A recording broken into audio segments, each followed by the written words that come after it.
Hey guys, welcome back to the channel. This is story about what if Naruto wants revenge on his family part 1. Before I start, please do support for more amazing content and comments for part 2.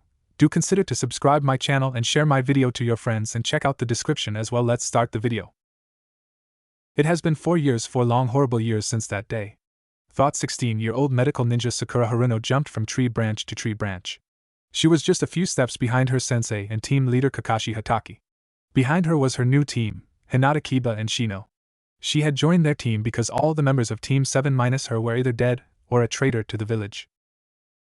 Why Sasuke, why did you have to kill Naruto? Thought Sakura as she remembered back to when she had found out her teammate and crush had killed her other teammate. Flashback. The 12-year-old Sakura walked into the Hokage's office. It was strange to be called into the office of the Hokage since she was just a genin. She walked in to find Kakashi, Shizen standing on their side of a sitting Tsunade. You called for me, Lady Hokage? Asked Sakura. Yes, said Tsunade as she lowered her head. We have a report on the mission to save Sasuke. So are they back yet? Asked Sakura. No, said Tsunade as she looked down at her desk. Sakura finally noticed the 2 headbands. She knew the 2 headbands, one with a slash though it was Sasuke and the blood-stained one was Naruto's. What happened? Asked Sakura. We aren't sure, but at the moment it looks like Sasuke killed Naruto, said Tsunade as Sakura's eyes widened. What? Asked Sakura. There was sign of a battle on the border with the sound and I found a pool of blood. The blood type matches Naruto's, said Kakashi. But no bodies, then they can be alive, said Sakura. It was too much blood for a single person to lose and live, said Kakashi, and my ninja's dogs were able to pick up Sasuke's scent leaving the field, but the rain washed away most of the path. Naruto and Sasuke ran into the battle alone and only Sasuke walked out, said Tsunade. I just can't understand why Sasuke-kun would do this, said Sakura, only to have Tsunade slam her fist down. Sasuke? You are worried about Sasuke? Yelled Tsunade. Your Sasuke-kun killed your teammate Naruto, and you're worried about Sasuke? Lady Tsunade, said Shizen as Sakura just looked at her. No, she needs to hear this, snapped Tsunade as she remembered the reports of Naruto's promise to Sakura. Naruto died for you, don't you see that? Sakura just hung her head in shame. He loved you and you only care about the guy who killed him, said Tsunade. How can you live with yourself? Tsunade, yelled Shizen. I can't, said Sakura as Tsunade looked at her. If I had been stronger, then I could have stopped it all from happening. Then there is only one thing to do, you will become my student, said Tsunade as Sakura looked at her. Naruto would have wanted you to finish his mission and bring Sasuke back. End flashback. Sasuke, I am only bringing you back because it is what Naruto-kun would have done, thought Sakura. Failing in your first mission is not a good way to start, said inner Sakura. I know, but we were too late. The Akatsuki killed Gaara and then took off, thought Sakura as she looked up at the giant white bird that flew just ahead of them. But I will not let them get away. As she thought that, a line of bombs went off just in front of the bird. She looked up just in time to see the 2 figures standing on the bird to be joined by a third. The third figure quickly knocked the other 2 off the bird before jumping off a second before the bird exploded. What the? Asked Kiba. Hinata, can you see what is going on? Asked Kakashi as Hinata activated her Byakugan. Yes, the 2 Akatsuki members are on one side of Courage and an unknown is on the other. They appear to be staring each other down, explained Hinata. An ally? Asked Kiba. We can't be sure about that. It could be one of Orochimaru people, said Shino. If it is, then we will have to capture them, said Kakashi before hitting his radio. Guy, how long? It will be a while, said Guy back as he went back to fighting his perfect clone. Alright, be aware that a new player is on the field and has engaged the Akatsuki, said Kakashi. Got you, said Guy as he cut his link. Let's hurry, said Kakashi as they kicked it up a notch. They arrived on the battlefield just in time. So you're the unknown ninja who has been attacking our bases, said the blonde-haired member of the Akatsuki. Yes, said the new man. He was tall and dressed from head to toe in black. He had a black traveling cloak that ran from his shoulders straight down to his black boots. He had a black hood up covering his hair and forehead. He must have had a jester of some kind on his face because it was nothing but black and with 2 glowing red animal eyes. What is your name? I need to know who dies at the hands of my art, said the blonde-haired man. You may call me the Black Fox if you wish, said the man. Why have you been attacking us? Asked the puppet man, Sasori. It is my sensei's wish that I destroy all of the Akatsuki, said the Black Fox. Who is this guy?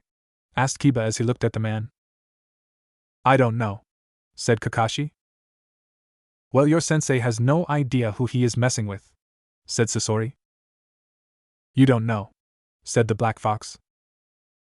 Well, you're not that smart if you just stood there and didn't notice that you were surrounded by my art, said Deidara as hundreds of his spider's clay bombs appeared around the fox. Now die. With that, a large explosion happened as all the small bombs joined together into one powerful one. That was too easy, said Deidara. Don't celebrate too soon, said a voice as Deidara looked up just in time to see the Black Fox coming down sword in hand. How in the world? Asked Deidara as his partner's metal tail came flying up, hitting the fox in the chest. He dodged your so-called art, said Sasori. So-called art, snapped Deidara as the Black Fox landed on the other side, a small amount of blood running down his cloak, his hand covering the wound. No matter, the poison should be taking effect soon, said Sasori as suddenly the fox started laugh.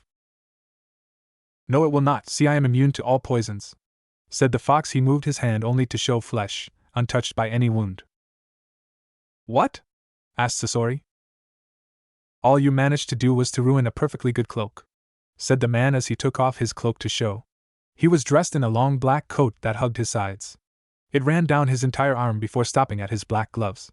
The cloak stopped at the top of his boots, which came up 3/4 the way to his knees. The boots themselves were black with metal running along the bottom and the tip. He had black pants with a sliver strip running down the sides. He had a dark gray shirt. His face was still hidden by a hood, and that just to. Still hiding your face? Asked Sasori. So are you, said the Black Fox.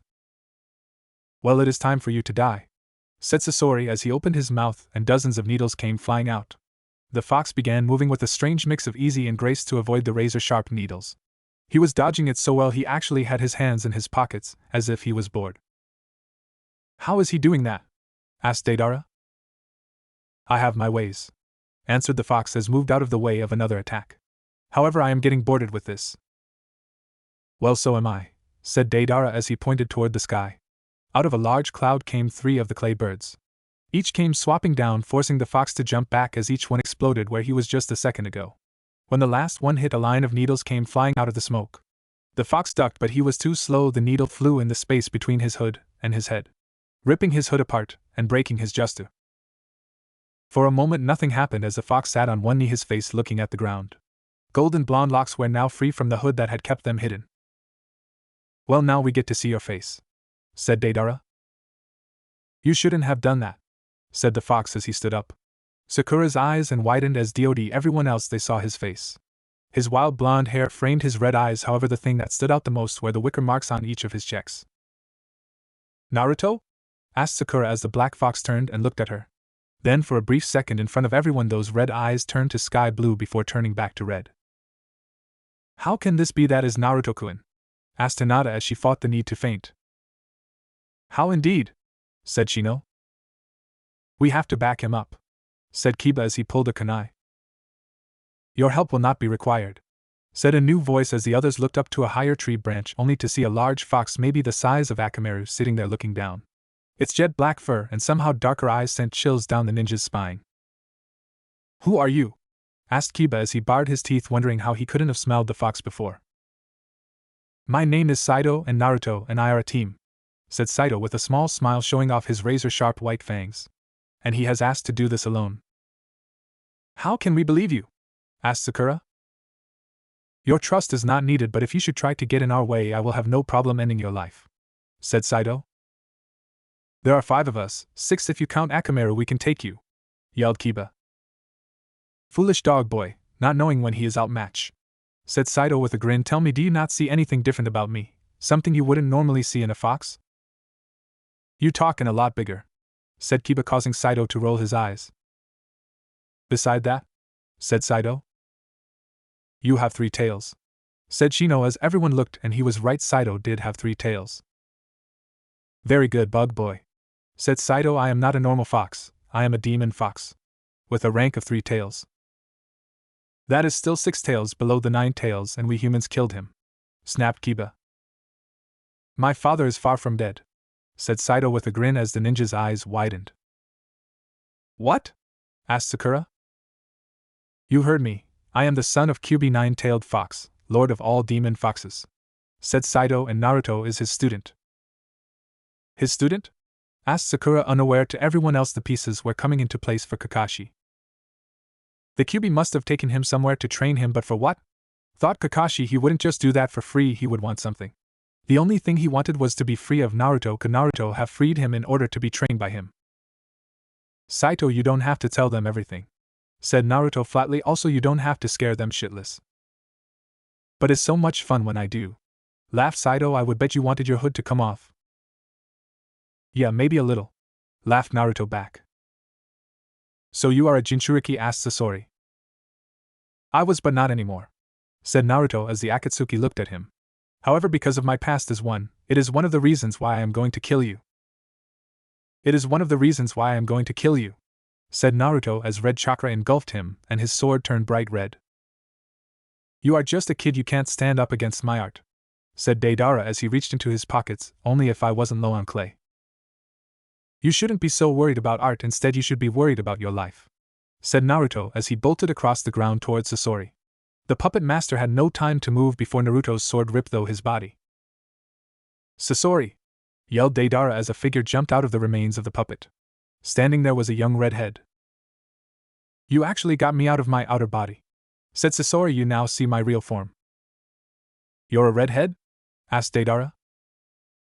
Shut up, said Sasori as he pulled a scroll. I didn't think this would be needed, but you leave me no choice. With that, a large puff of smoke filled the air as another large puppet filled the air. The third Kazekage, stated Naruto. So you know I have this ultimate puppet, said Sasori. But it is still a puppet. Kill the master and the puppet is useless, said Naruto. Like you could kill Sasori, said Deidara. I already have, said Naruto as a sword ran through Sasori's back and came out his front. How in the world? Asked Sasori as he turned to see a second Naruto standing there with a sword in hand. When you cut my hood, I made a clone, said Naruto. Also, I knew about your heart being your only weak spot. My spies know a lot about you. Deidara, get out of here, ordered Sasori as Deidara stood there. Go. All right, said Deidara as he formed another bird and took flight. How could someone bring down Sasori so easily? So today is the day I die, said Sasori. I wouldn't be so sure about that, Sasori of the red sand, whispered Naruto as he formed a hand sign. Sasori's eyes widened as Naruto's sword and a scroll hanging around his belt turned for a second white for a second before returned to its normal state. Naruto pulled his sword out before kicking Sasori's body to the ground. Well done, Naruto, said Saito as he appeared on the ground beside Naruto. With a little more training you can carry out the mission. Naruto? Asked Sakura as the leaf ninjas landed around him. Saito, said Naruto as Saito nodded. Naruto, we are talking to you, yelled Kiba as Naruto raised his hand and formed a hand signs. It is too soon, said Naruto as he disappeared in a flash of red light. Naruto, yelled Sakura as she reached out to stop him, but he was gone. Kakashi, did you see where Naruto went? Asked Sakura as she looked around the area. Sakura, that was a transportation just that he could be almost anywhere, explained Kakashi. Why would he leave? Asked Hinata. I mean, we finally see him for the first time in years and he just leaves. He said it's too soon, said Shino. He must not have been planning on showing himself to us yet. But why? Asked Hinata. Why would he even fake his death? He is different, said Kiba. He isn't the same person who left with us on the mission to get Sasuke back. What is up with that red chakra? Asked Hinata. Nothing good, said Kakashi. Let's head back. We need to bring Gaara's body back to the sand village. From there we can report back to the Hokage. Meanwhile, Naruto was jumping from tree branch to tree branch, his black cloak fluttering behind him. Naruto, what are you doing? Asked Saito as he appeared beside him. There is one more thing I have to do before heading back, said Naruto. What? Asked Saito. We were going after their base in the area, and they are only in their bases when they are sealing everything. explained Naruto. They may have just finished sealing Gaara. I see, it is a risk, but it is your choice, said Saido. They already know I am back, so might as well show them another one of my abilities, said Naruto. As they appear by a river, the trick will be finding it. The scouts were not that clear on its location, only that it is by a river. Yeah, the scout got his directions messed when he had to run away from a wolf attack, explained Saido as he and Naruto jumped down onto the water. Let's head down river, that is the way the leaf ninjas came from, said Naruto. Works for me, said Saido as the two headed down river. Meanwhile, one of the elders of the Sand Village, Lady Chiyo, looked down at the dead Kazekage. A few minutes ago his brother and sister along with a group of sand ninja had shown up. Gaara, we were too late, said Temari as she lowered her head in shame. If only I was strong enough to stop them from even taking you from the village in the first place, said Kakuro as he looked at his brother. The leaf is back, yelled a sand ninja as Sakura and other ninjas landed nearby the gathered sand ninjas. Please tell me you killed the people who did this to our brother, yelled Temari. Sasori of the Red Sand is dead, said Kakashi as Lady Chiyo looked up at the news that her grandson was now gone from the world. The other got away, said Sakura as Team Guy landed nearby. It is good to see you alive, Sakura-chan, yelled Lee, only to be elbowed by Tenten. Lee, this isn't the time to try to get Sakura to go out with you, said Tenten. Right, said Lee. How were you able to defeat Sasori? Asked Lady Chiyo. They didn't, said a new voice as everyone spun around. There, standing on the water, was a tall man dressed in black with a large black fox standing beside him. I did. Naruto, yelled Sakura as all the leaf ninjas and the few sand ninjas who knew of him eyes widened.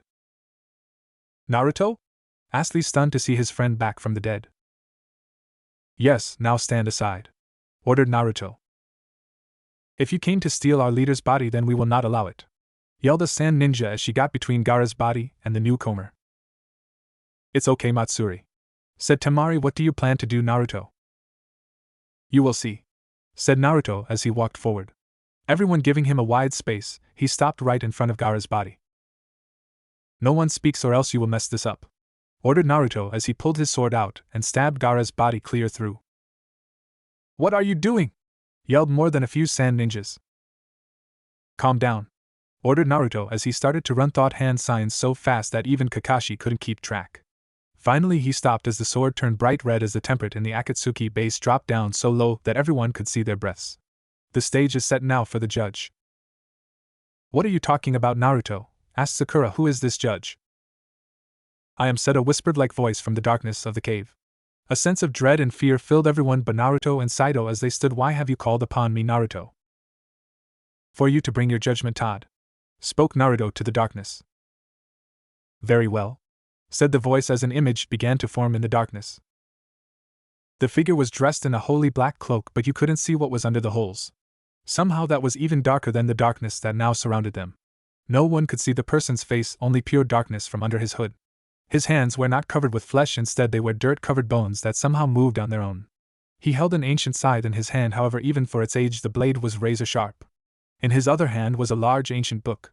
As he moved forward he seemed to float over the ground without touching it. He stopped just in front of Naruto. He is a young dead, said Todd as he opened his book and started flipping those pages. Here, Gaara of the Sand, this weight is heavy. Do you still want to try this? Yes, said Naruto. Very well, said Todd as he closed his book. He then tapped the ground with his scythe as a scale suddenly appeared behind Todd. Let the weighing commences. With that, an image of Gaara appeared on one side of the scale. He moved around as if trying to break out. Gaara! Yelled Kankuro as he ran forward into the darkness, only to everyone's surprise have him run back into the group from behind. How in the world? I will forgive you this one transgression, but if you do anything else then your soul will be taken, said Todd.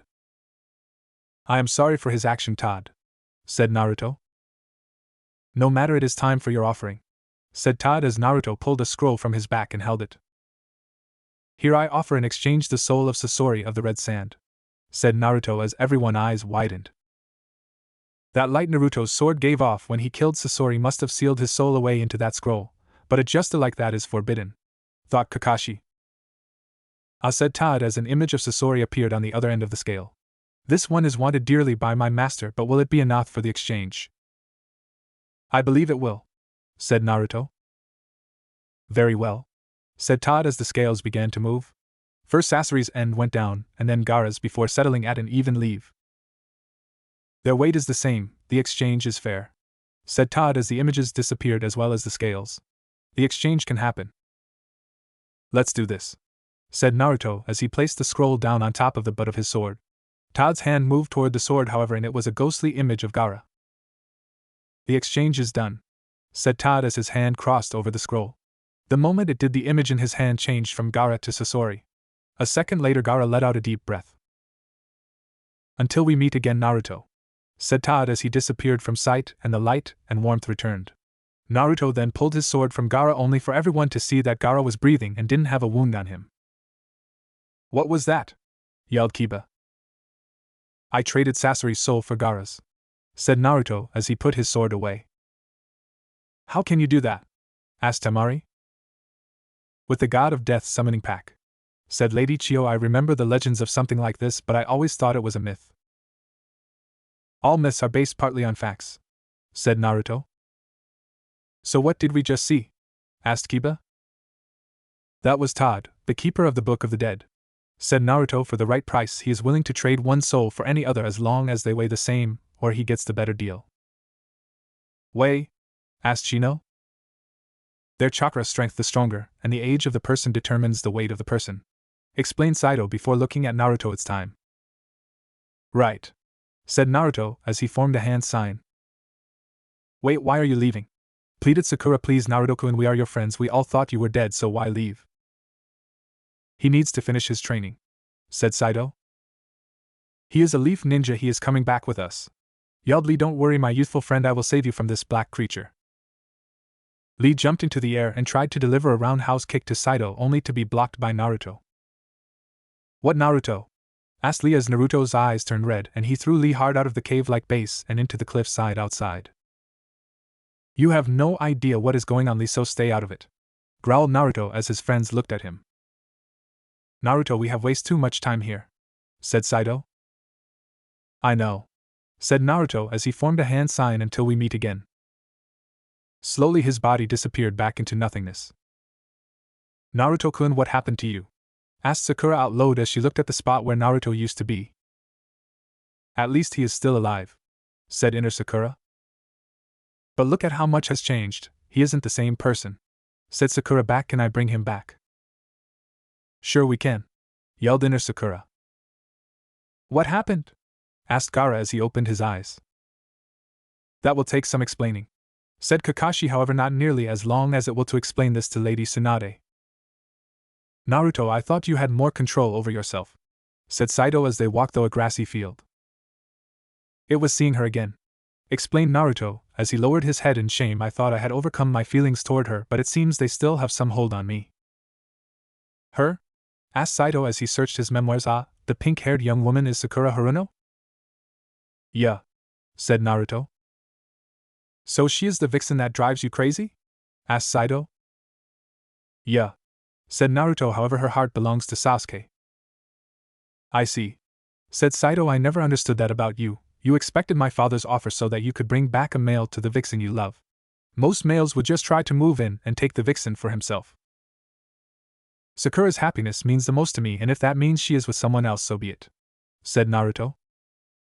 I see, said Saito as they came to the top of a hill. Well, home sweet home.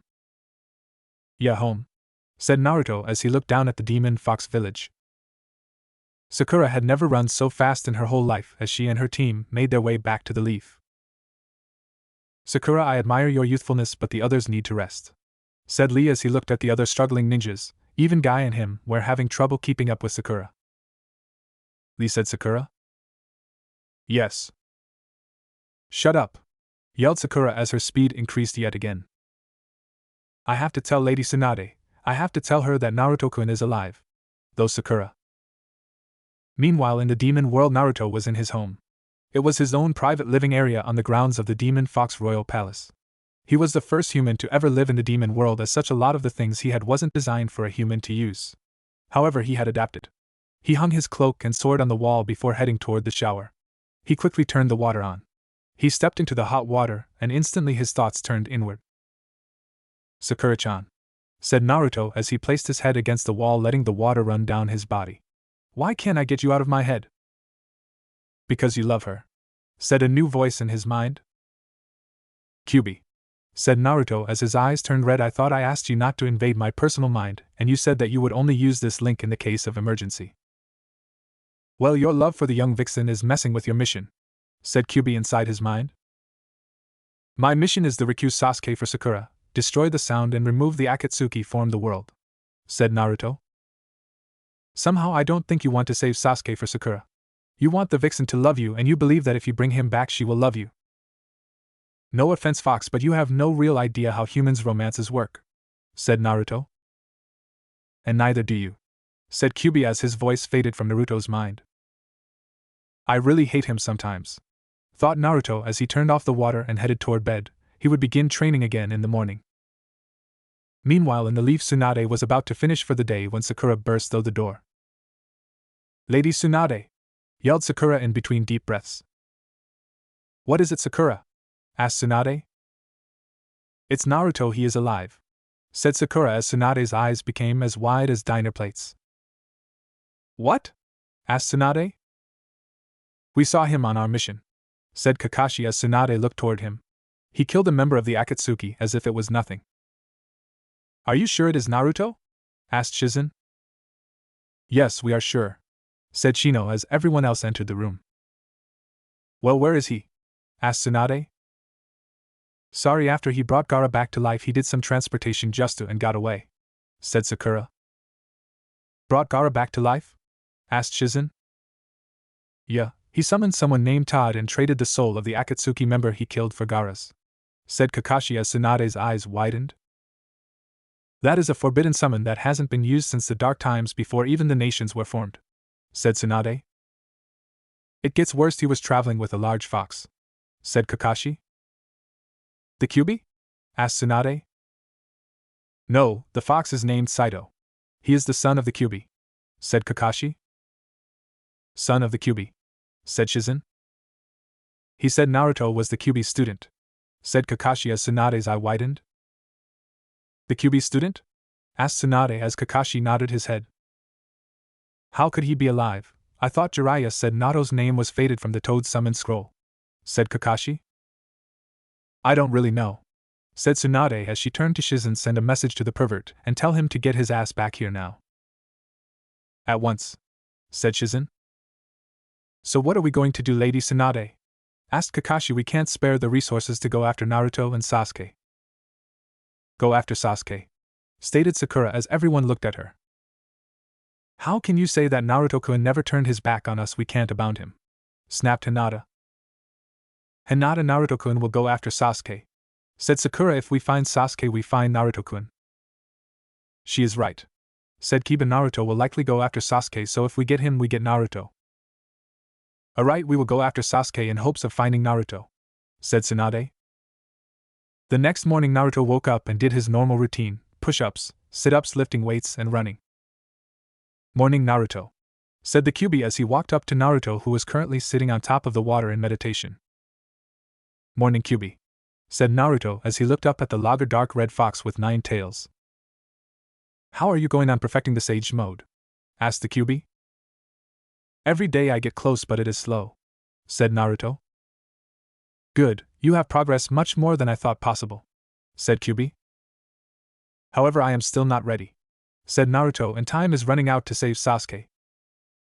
Yes, but focus on your training. If you rush into battle without being ready, then you will be killed and then no one will be free to bring Sasuke back, said Kyubi. I know, said Naruto. Let me see how far you have come, said Kyubi as Naruto nodded his head. He stood up and formed an hand sign as red chakra surrounded him.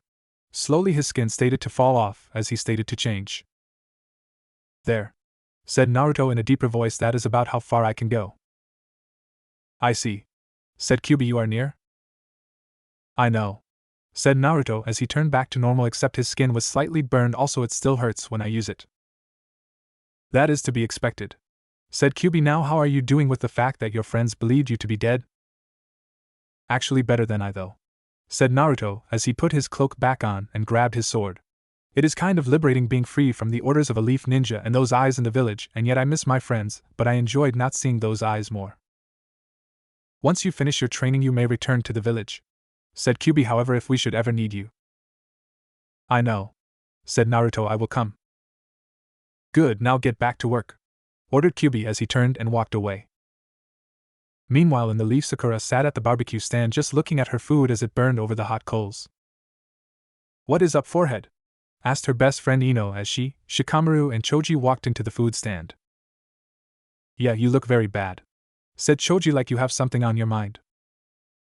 I do, said Sakura. Naruto is alive. What? Asked Shikamaru, stunned to hear that. Are you sure? Asked Ino. Yeah, he appeared in our mission to save Gaara, said Sakura. So where is he? Asked Choji. He didn't come back with us, he used a transportation just and disappeared, said Sakura sadly. Where did Naruto learn something like that? Asked Ino. I don't know, what they were saying didn't make sense, said Sakura. The Kyubi is alive, has a son, and Naruto is his student? How can that even be when the fourth Hokage killed the demon fox? Across the street stood two figures, a man with long dark hair and red eyes and a woman with long white hair and red eyes. Foolish humans, said the man as he listened to the young humans talk. 99% of humans are foolish, said the woman. So, Saito, it's the pink-haired vixen that has Naruto's heart? So it would seem, said Saito. I hate this form, walking on two legs doesn't fit right with me. Me either, but two demon foxes walking around in their true form would bring everyone in the village down upon us. Besides, I kind of gotten used to it after our time helping Naruto train, said the two-tailed fox Katara, daughter of one of the council members of the demon fox world. Just then a white-haired man ran by at top speed. Ah, there is Jiraiya, the toad sage, Naruto's old teacher, said Saito as he watched the old Sannin make his way toward the Hokage Tower. I'll take care of the sage. You learn more about the vixen's feelings toward Naruto. Sure, said Katara as they went their separate ways. What is this about Naruto? Yelled Jiraiya as he burst through the Hokage's office doors. Well, at least he is coming through the door now, thought Tsunade as she turned to look at her old teammate. Naruto was spotted during the missing to Gaara from the Akatsuki, explained Tsunade. However, he is extremely different. Different how so? Asked Jiraiya. He killed Saito of the Red Sand with easy, said Tsunade as Jiraiya's eyes widened as he heard his student had killed a legendary ninja. While the training techniques I taught him must have really been useful if he's as strong as you say he is, said Jiraiya as mentally patted himself on the back. Wow, humanity's stupidity has fallen to a new low, a low I believed impossible, said a new voice as the two Sennin turned toward the window only to see a man sitting there looking in on the two of them with red glowing eyes. Who are you? Snapped Tsunade as she got into a stance and turned toward the newcomer. Please, I have no intention of fighting the two of you. Beside, if I did it would only upset Naruto with me, said the man. You know Naruto? Asked Tsunade as the man came through the window and started to change. He went down on all fours as black fur ripped across his body and his joints changed. 3 black tails appeared as his face changed into that of a fox. Of course, the only reason I learned how to take that weak human form was to help Naruto train, said the fox. I am Saito. Meanwhile, across town, Sakura still sat with Ino, Shikamaru, and Choji as Sakura told them everything about their encounter with Naruto. They had been joined by Hinata, Shino, and Kiba, who shared their own stories. That is weird, said Choji. Yeah, the Kyubi is dead, said Ino. He is far from dead, said a new voice as the 4 of them looked up to see a beautiful young woman standing there. Her long white hair reached her waistline. She wore a simple light blue top with black pants. Who are you? Asked Choji. My name is Katara, said Katara as she turned her attention to Sakura. So you're Sakura Haruno, said Katara. Yeah, what's your point? Said Sakura. I just can't see what makes you so special. You don't have as big of as that white-eyed girl, and the blonde-haired girl has an overall better figure than you, said Katara as she looked at Hinata and Ino. What did you say? Yelled Sakura as she punched the woman only to have her caught it with easy. Easy to anger and not that strong, stated Katara. What did you say? Yelled Sakura again as she threw her other fist only to have that be caught too. You're not that strong, said Katara again. I just don't see it. See what? Growled Sakura as her friends got up and surrounded the strange woman. The few other people in the stand had ran, fearing a battle was about to break out. I don't see why Naruto would like someone like you even if it was a childhood crush, said Katara as everyone's eyes widened. I thought all human men care about with a woman's size and how they look. You know Naruto-kun? Asked Hinata. Of course, I have been training with him since he left this village, said Katara with a grin. Where is he? Growled Sakura as Katara noticed something. Sakura's eyes burned. However, it wasn't hate that was burning in her eyes, it was longing. Interesting, she longs for Naruto, but why? Is it just because she wants to see a long-lost friend, or could there be more? Thought Katara with a grin. Can a human fall in love with someone they believe died? Where is he? Snapped Sakura. He is training, said Katara back. He came across you too soon, he wasn't ready. Take me to him now or I break every bone in your body, heal them and then break them again, snapped Sakura. Differently a dominate type. Thought Katara she could be fun. I can't take you to him yet, said Katara. Then I start breaking bone. Growled Sakura. You may not have noticed, but Shikamaru placed you under his clan's shadow Justu. You are now under his control. Really? Said Katara as suddenly out of her spin shot a tail that whipped around, smashing Shikamaru in the face, causing him to crash into a couple of chairs. I don't think so. What are you? Asked Kiba. Please don't tell me you haven't figured it out, asked Katara as she let go of Sakura's hands and started to turn into a fox right before their eyes. I am a demon fox. I am a demon fox, said Katara as the white demon fox stood on all fours looking up at Sakura. Your little Justu has no real effect on me. Where is Naruto? Demanded Sakura again.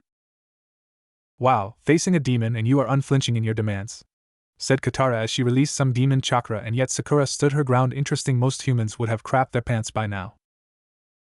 Where is Naruto? Demanding Sakura. Why don't we make this fun? I spotted a training field not far from here by a small creek, said Katara. Team 7 training field, so what? Said Sakura. Meet me there, show me what you can do, and if you impress me I'll tell you where Naruto is, said Katara as she disappeared in a gust of wind. Okay, what just happened? Asked Choji. However, by the time those words left his mouth, Sakura was out the door.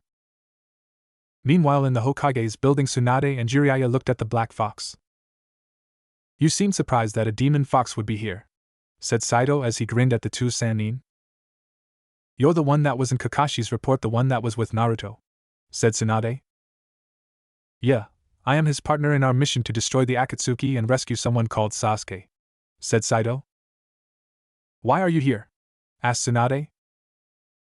To tell you not to look for Naruto, he will come when he has finished his training, said Saito, and not BF. Suddenly Saito stopped and looked toward the window. What the hell are you doing, Katara? Who is Katara? Asked Jiraiya. She is my partner because Naruto is busy training, explained Saito, and now she is fighting someone. Who? Asked Tsunade. Knowing her, likely the pink-haired vixen that Naruto used to always talk about, said Saito as Tsunade's eyes widened. She knew who he was talking about. Is this all you got? Asked Katara as Sakura's punch hit nothing but air. Tell me where Naruto is, yelled Sakura as her rage blocked her emotions, and she just widely punched at Katara. Katara dodged the attacks with ease as Sakura got even more pissed off. Tell me, you damn fox, yelled Sakura as she finally connected with one of her punch. Katara's eyes widened as she felt her nose bones break from the force of Sakura's punch. Katara went flying backwards into a tree, breaking it in two. Now what do you have to say, you damn dirty fox? Yelled Sakura at the top of her lungs. I am almost impressed, said Katara as she stood back up. Her entire nose was at a weird angle and blood was pouring out of it. Sakura watched as the fox used her tail to put it back straight. Also, her nose was engulfed in chakra, healing the wound. However, I am a medical fox, so this wound is nothing. Katara, what are you doing?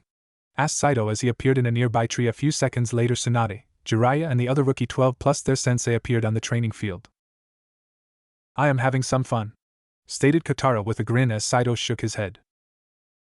Why my father picked you to be my mate I will never understand, said Saito. He did it because it was arranged from birth, said a new voice as Saito and Katara turned to a man sitting there in a black cloak with a black shirt and black pants sitting on a rock. Naruto, why did you come here? Asked Saito as he looked at Naruto. Kyubi was worried that you would do something like this, said Naruto flatly as he rolled his eyes as he stood up. Naruto? Asked Jiraiya as Naruto just simply looked at him before turning back to Saito and Katara. Kyubi wants us back 5 minutes ago, stated Naruto. Fine, looks like our fun is over, Sakura, said Katara. Stop right there, Naruto, ordered Tsunade as Naruto turned and looked at her. What do you want? Asked Naruto. As a ninja of the hidden leaf, I order you to come back to the village, ordered Tsunade as Naruto started laughing. Do you really think you can order me around? Asked Naruto as Tsunade was surprised that Naruto would say anything like that. You have no idea of what you are dealing with. You are still a ninja of the leaf and I am the Hokage and you will follow my orders, snapped Tsunade. I was declared dead, so I am not a ninja of the leaf, said Naruto with a grin, so I can do whatever the fuck I want. Naruto, be kinder to them, said a new voice as Naruto's and the 2 other foxes' heads whipped toward the source. Sakura's eyes widened as a large fox maybe as tall as a human walked out of the woods. He had dark orange fur, the tips of his pure white razor-sharp teeth stuck out from his lips. He had black marks around the eyes and ears. However, the key fact that made Sakura's blood turn to ice was the fact that 9 tails moved slowly behind him. Lord Kyubi, said Naruto as he got down on one knee and bowed his head. Lord Kyubi, said Katara as she did the same. Father, said Saito as he joined the 2 other in bowing to the 9-tailed fox. I am disappointed in all 3 of you, said Kyubi as walked back and forth in front of the 3 of them, glaring at them the whole time. Saito and Katara, you were to follow your mission and give a message, and yet you mess around. Naruto, you were sent to make sure they stayed on task, and here I find you being rude. I trained you better than that. You showed a lack of honor. Sorry, sir, said Naruto. The Kyubi closed his eyes and let out a breath. You are forgive. You 3 are still young and youth tends to walk together with stupidity, said Kyubi. Thank you, sir, said Saito. Just make sure it doesn't happen again, said Kyubi. Now you 3 head home. Yes, sir, said the 3 of them. They could only watch as Saito disappeared in a flash of flames, Katara in a gust of wind, and Naruto simply faded away, leaving only Kyubi standing there. Where is Naruto? Asked Sakura. He has returned to our world, said Kyubi. Bring him back now, ordered Sakura. You are in no position to demand anything from me, stated the Kyubi. How can you even be alive? The 4th Hokage killed you, yelled Sakura. No, he sealed me, said Kyubi with a laugh, and for 12 long years I was sealed inside your friend Naruto. I could see and hear everything that was going on. I know all of you humans. What? Asked Sakura, stunned to hear that you are lying. Ask your elders, said Kyubi as Sakura looked at the Hokage. It's true, the 4th sealed the Kyubi inside a newborn Naruto so that the village could be saved, said Tsunade as the younger generation just looked at Tsunade. Sakura's eyes widened as she remembered all the times she saw the older members of the village glaring at Naruto. How they mistreated him, how he used to come to school with bruises on his body, and how a lot of stores refused to let Naruto enter. It started to make sense. They blamed Naruto because of the demon he carried inside him. How did you get free? Asked Jiraiya. Naruto and I made a deal, said Kyubi with a grin. You should thank Sasuke Uchiha for setting up the conditions for the deal. What are you talking about? Asked Sakura. Your Sasuke-kun stabbed Naruto in the chest with his Chidori, said Kyubi. Blood was filling his lungs and he was drowning in his own blood. And you used the opening to take advantage of Naruto-kun and use him, yelled Sakura. He came to me, said Kyubi with a toothy grin. I was preparing to pay the costs for my freedom. What are you talking about? If Naruto dies, then you die, said Jiraiya. That is how the seal works. Simple-minded humans, do you really think I didn't have a way to get free? Said Kyubi as his grin grew. It would have cost me a lot, but I would have been free. All I would have to do was give up 7 of my 9 tails and the death god would have let me go free. So you and Naruto made a deal, said Tsunade. Yes, he freed me and with my full power I heal his wounds and take him to our world, said Kyubi. The whole training thing? Asked Tsunade. I need an instrument to take down the Akatsuki and Naruto wanted to power to bring back Sasuke to a certain someone, said Kyubi as he looked at Sakura. However, he knows the real threat is the Akatsuki and Sasuke is just a side mission that can be done when we are not busy. Give Naruto-kun back, cried Hinata. He will be free to return when he has finished his training. Said the Kyubi. However, if he chooses to come back isn't up to me. Why wouldn't he come back? We are his youthful friends, yelled Lee. God, your voice is even more painful than ever, said Kyubi as he remembered having to deal listening to that voice while he was inside Naruto. Now, as for your question, years changes people and he has free will. Why should we trust you? You did attack our village, stated Tsunade. I had my reasons for attack this village. As for two trusting me, I have kept my word to Naruto, said Kyubi. Now I must get going. Kyubi, let's make a deal, said Tsunade as the Kyubi stopped in his tracks and turned and looked at her. You have nothing to offer me, said Kyubi. Information. Jiraiya has a network of spies all working to find the Akatsuki, said Tsunade. So do I, said Kyubi. Then two forces are better than one, said Tsunade. We share information about the Akatsuki. In return of what? asked Kyubi. Naruto, we want him back, said Tsunade. Naruto is free to come and go as he pleases and I will not force him to go anywhere, said Kyubi. Then have some of us come back with you. We want to talk to Naruto to see him, said Tsunade. Who are we talking about? asked Kyubi. His teammate Sakura Haruno and his sensei Kakashi Hatake, said Tsunade. Very well, we will meet in your office in an hour, said Kyubi as he disappeared in a burst of fire. Lady Tsunade, what are you doing? asked Sakura. Trying to get in touch with Naruto, said Tsunade. You were Naruto's teammate, so you can find out how much time he changed and Kakashi can find out just how much his strength changed. I see, said Kakashi as he looked at Sakura. We should pack and get prepared for anything. Jiraiya looked at Tsunade as people started to walk away. Are you sure about this? asked Jiraiya. The council will not like the fact that you are working with the Kyubi. They don't like anything I do, said Tsunade. Also, if I get Naruto back, then I don't care. Then why not send me instead of Sakura and Kakashi? said Jiraiya. Because I can't send the spy master, we need to hold up our end of the bargain, said Tsunade. I'll get on my contacts, said Jiraiya. But do you think Naruto will want to come back? He looks like his father, and I am betting deep down he is still the same Naruto, said Tsunade. I hope you're right on this one, said Jiraiya. You tend to lose on your bets. Let's hope I win this one, said Tsunade. You're doing what? asked Naruto as he looked at the Kyubi. I am bringing Sakura Haruno and Kakashi Hatake here, said Kyubi. Why? asked Naruto. To get information on the Akatsuki, stated the Kyubi as Naruto's eyes narrower. Bull, snapped Naruto. I am not lying, Naruto, stated the Kyubi. There is more, snapped Naruto. If anything, your actions today prove that you lost your ability to interact well with humans, said Kyubi, and you are a human.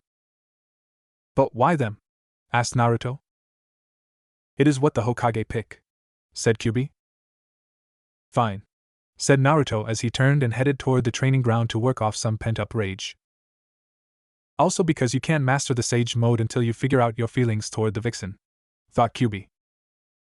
Sakura had rushed home as fast as her legs could go. She burst out the door and sprinted up the stairs and into her room. Sakura, is that you? asked her mom from downstairs. Yeah, Mom, yelled Sakura from upstairs as she started packing everything she could find. She didn't know what she would all need, so she started packing everything, including things she likely wouldn't need. As she finished packing, her mom appeared in her doorway. You have a mission? asked her mother, Rin Haruno. Sakura turned to look at her mom, Rin Haruno. In a lot of ways, Sakura looked like a younger clone of her mom. They both had pink hair, however her mother's reached her, but they both had the same eye color. Most of Rin's friends, including Ino's mother, had said Sakura was a younger version of her mother. Yeah, do you remember when I told you we saw Naruto on our last mission? said Sakura. Yeah, said Rin with hate in her voice. Crap, Mom always hated Naruto-kun and tried everything to get me off his team. Thought Sakura. I never knew why, and she never told me why, but Dad was killed by the Kyubi, and since Kyubi was sealed inside Naruto, that explained why she hated him. Well, we got a lead on where he may be, and Kakashi-sensei and I are going to see if we can find him, said Sakura. Laid Sakura. Don't lie to me, Sakura, stated Rin. Crap, somehow she can find out when I am lying, thought Sakura. Well, our source of information is the nine-tailed fox, Kyubi, said Sakura as Rin's eyes widened. What? Yelled Rin as Sakura finished packing. Naruto doesn't have the Kyubi in him anymore, Mom, said Sakura as Rin's eyes widened even more. Yes, I know about his past. Then you know what that thing did to our family. He took away your father, snapped Rin. And the Kyubi and Naruto are two different people, explained Sakura as she put her backpack on. You can't blame Naruto for the sins of the fox. I can blame whoever I want. Sakura, I forbid you to go, ordered Rin. Mom, even if I wasn't ordered by Lady Hokage, I would still go, said Sakura as she pushed past her mother and headed out the door, slamming it behind her. She bolted to the Hokage's office. She stopped outside the door only to hear crying coming from within. She pressed her ear against the door only to hear Hinata's voice. Why not? Cried Hinata. Hinata, like it or not, Sakura was on Naruto's team when they were genin, said Tsunade. But she doesn't care about Naruto-kun, she cares about Sasuke, said Hinata as Sakura tightened her fist. How dare she accuses me of not caring about Naruto-kun, thought Sakura as she fought the need to punch the door down and beat Hinata senseless for what she was saying. Hinata, I am sorry, but let's face the facts. Sakura and Naruto have been closer than you and Naruto, said Tsunade. They have been no more together. But, said Hinata. Hinata, I am sorry, but we need to get Naruto back, and that is why I am sending his teammates, said Tsunade. But I love him, said Hinata shakily. I know, Hinata, and when we get Naruto back, and Sakura and Kakashi are best for that, said Tsunade. When we get Naruto back, then you can try and make him fall for you. Very well, said Hinata as Sakura heard her walk toward the door. Sakura stood back as the door opened, and Hinata walked out. Her head was down, and she had a bag on her shoulder. She wanted to take our place, thought Sakura as Hinata looked up at Sakura with hate in her eyes. It was the first time Sakura ever saw that amount of hate in her friend's eyes. You can come in now, Sakura, said Tsunade as Sakura rushed by a pissed-off Hinata and entered the Hokage's office, closing the door behind her. Yes, sensei, said Sakura. This is a very risky mission. You will go into the world full of demons and up against the Kyubi himself, said Tsunade. If it brings Naruto home, I don't care about the danger, said Sakura defiantly. Good, because your mission is to bring Naruto home, said Tsunade. Good luck with that, said a new voice as they turned to see the white fox known as Katara sitting by the door. Naruto can come and go as he pleases. You will have to convince him, and if you force him, then we will have problems. I thought Kyubi was coming? Asked Tsunade. He was too busy to come, so I was sent. I mean, I will be queen once the Kyubi retires and his son takes the throne, said Katara with a grin. Of course, that isn't going to happen for a while. Sorry if I am late, started Kakashi as he walked in. We don't care, said Tsunade as she looked toward the fox. Now, before you come to our world, you must know the rules, said Katara. You are not allowed to leave the government complex without a guard. You may not enter the Kyubi's private quarters or government offices. If you are found to break those rules, then you will be sent home. We understand, said Kakashi as he closed his orange book before placing it in his back pocket. Very well, you will stay as long as you follow the rules or until Naruto finishes his training, said Katara as her eyes glowed before a swirling tornado of chakra engulfed the room. Tsunade had to cover her eyes from the force of the chakra. When she reopened them, they were gone. Good luck, said Tsunade. However, Sakura and Kakashi were in a strange situation. They found themselves in a courtyard, but not just any courtyard, it was huge. The floor was of flat polished stone, and in front of them was a huge staircase leading up to an even larger red building. Imagine the Forbidden City in China. There were foxes of all different sizes, colors, and tail numbers, however most were below 5 tails. More than a few foxes turned and looked at the strange newcomers. Followed me, ordered Katara as they started up the massive numbers of stairs toward the center building. Why are they looking at us? Asked Sakura. Simply, apart from Naruto, you are the first human that 95% of them have ever seen, said Katara. It would be as if a demon fox walked down your village's main street. I see. Where is Naruto? Asked Sakura.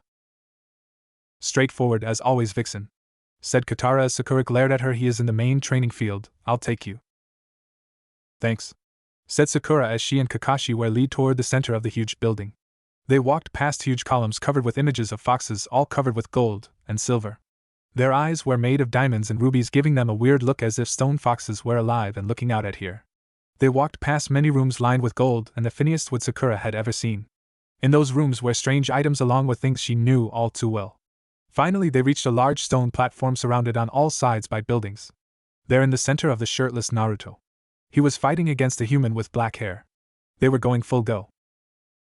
Fire style, giant fireball justu, yelled the human as he breathed a giant fireball at Naruto. Wind style, air bullet, yelled Naruto as the fireball was cut in half by Naruto's attack. Naruto Saito, said Katara as the two stopped their training. The unknown human turned into the black fox they had seen before. We have guessed.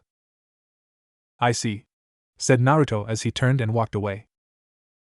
Naruto, Lord Kyubi ordered you not to be rude, said Katara defiantly. I know, said Naruto as he bent down and picked up a towel. He quickly whipped the sweat from his body and putting on a thin shirt that stuck to his body. However, walking up to someone covered with sweat and smelly is rude. Just look at this body, said inner Sakura as she remembered the muscles on Naruto. Yeah, said Sakura back, mentally licked her lips. So how are doing Naruto? Asked Kakashi as if he had seen him every day for years. Good, said Naruto flatly. Good, is that all you have to say? Asked Sakura. What do you want me to say? Asked Naruto, sensing the tension building. Kakashi decided to change the subject. This may be a dumb question, but why would demon foxes need to able to turn into humans? Asked Kakashi. Simple, it allows them to keep tabs on the human world better, said Naruto. Also, it helps me train. At least I don't have to turn into a human anymore. You can train against your first sensei and the vixen, said Saito. They pose no real threat to me, said Naruto as Sakura's eyes narrowed. Let's show him what we can do, said inner Sakura. Maybe after we show him how strong we are, he will talk to us instead of talk down to us.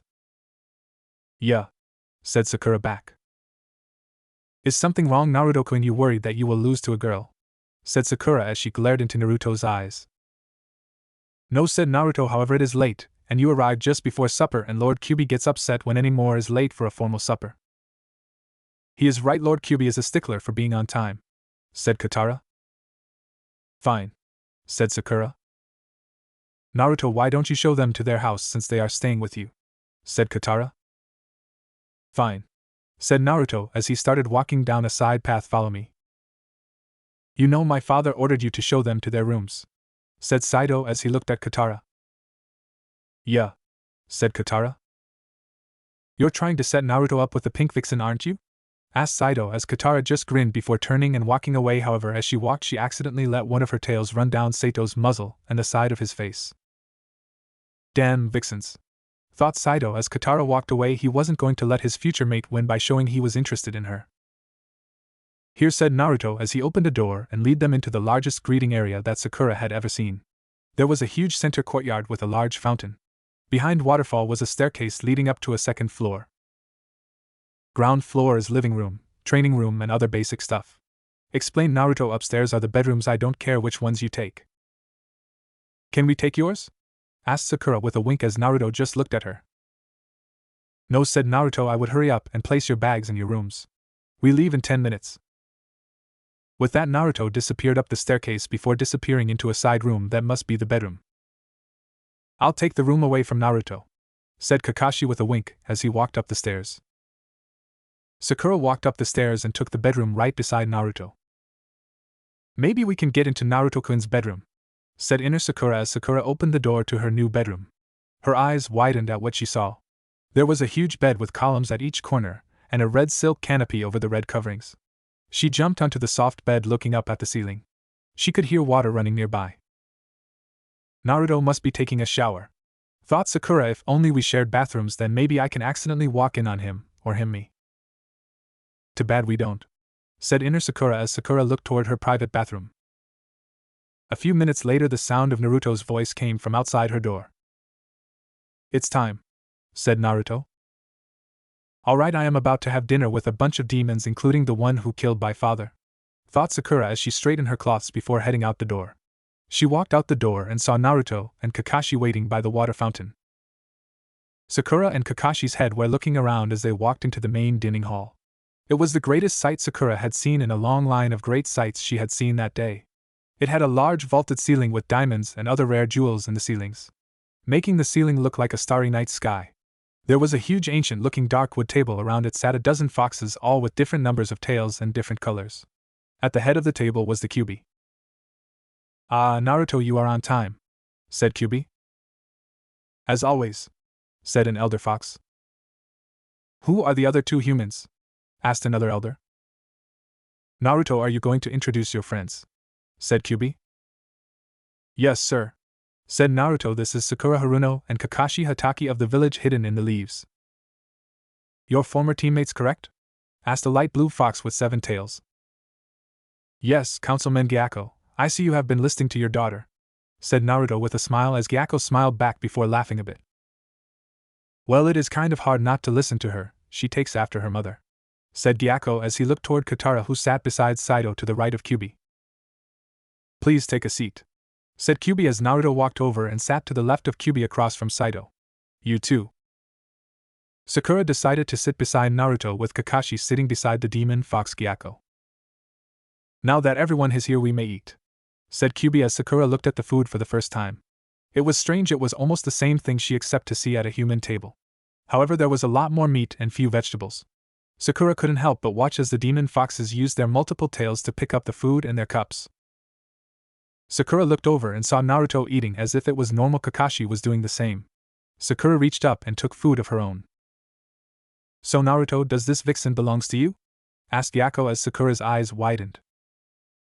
"No," said Naruto, "as far as I know, Sakura is unclaimed." "What are you talking about? No one owns me," snapped Sakura. "Calm down, Sakura," said Naruto as Sakura looked at him. "They are asking if you're my girlfriend." "But they said own and claim," said Sakura. "Different meanings," said Naruto. "See, when a demon fox is dating each other, they claim each other, and other demon foxes are not allowed to date them. Owning means that they are married, they own each other, and no one else is allowed to take them." "Ah," said Sakura. "I am sorry for the word mix-up. Naruto was confused the first year he was at our table," said Gyakko. "Well, I am sorry for yelling, but to say to a human that someone owns them means slavery," said Sakura. "I see," said Gyakko. "I am sorry for the mix-up." "That is okay," said Sakura. "So why are you here?" asked another female snow-white fox, named Musique. "Well, that is a complicated issue," said Kakashi. "We are here for 2 reasons. First, to find out how much my old student has changed, and to try and get him to come back to the village once he is finished here." "I see, and I sense another reason," said Musique as she looked at Sakura. "Mother, please don't pry into other personal business," said Katara. "Very well," said Musique to her eldest daughter. "So, Lord Kyubi, how are talks going with the sharks?" asked another fox. "Sharks?" asked Sakura as she looked toward Naruto, who was pouring himself another glass of water. "You know there are 5 major ninja nations?" asked Naruto. "Yeah, the lands of fire, wind, earth, lightning, and water each has their own ninja village," said Kakashi. "Tension isn't just in human nature," said Naruto. "There are 6 major demon villages, each populated by a different summon." "So sharks is a different village and a different summons?" asked Sakura. "Correct, young vixen," said Kyubi. "The demon sharks are on a different side of an alliance between the 6 demon summons left over from the last demon war." "Demon war?" asked Sakura as Naruto closed his eyes and rubbed his temples in frustration. "Listen, Sakura, most humans believe that demons cannot be killed. That is totally wrong. A demon's lifespan is measured in millions of years, but they still can be killed," said Naruto. "When I was but a 3-tailed, the war broke out," said Kyubi. "An alliance between the foxes, bears, and our wolves' cousin lead to tension with the other alliance of the snakes, sharks, and scorpions. This tension lead to war. This was before the first human came to be, but a war unlike anything we humans have ever seen, chakra on scales that we can never imagine," said Naruto. "It ended with nothing changing. The death god, who acts like a neutral party, just told them to end it." "I see," said Sakura. "How long do you demons live for?" "Sakura, how old do you think I am?" asked Katara. "I'm about my age, 16? asked Sakura. "In a way you are correct, but we age slower. I am 16 million years old," said Katara. "I will likely die between 85 million and 100 million, that is how long we live."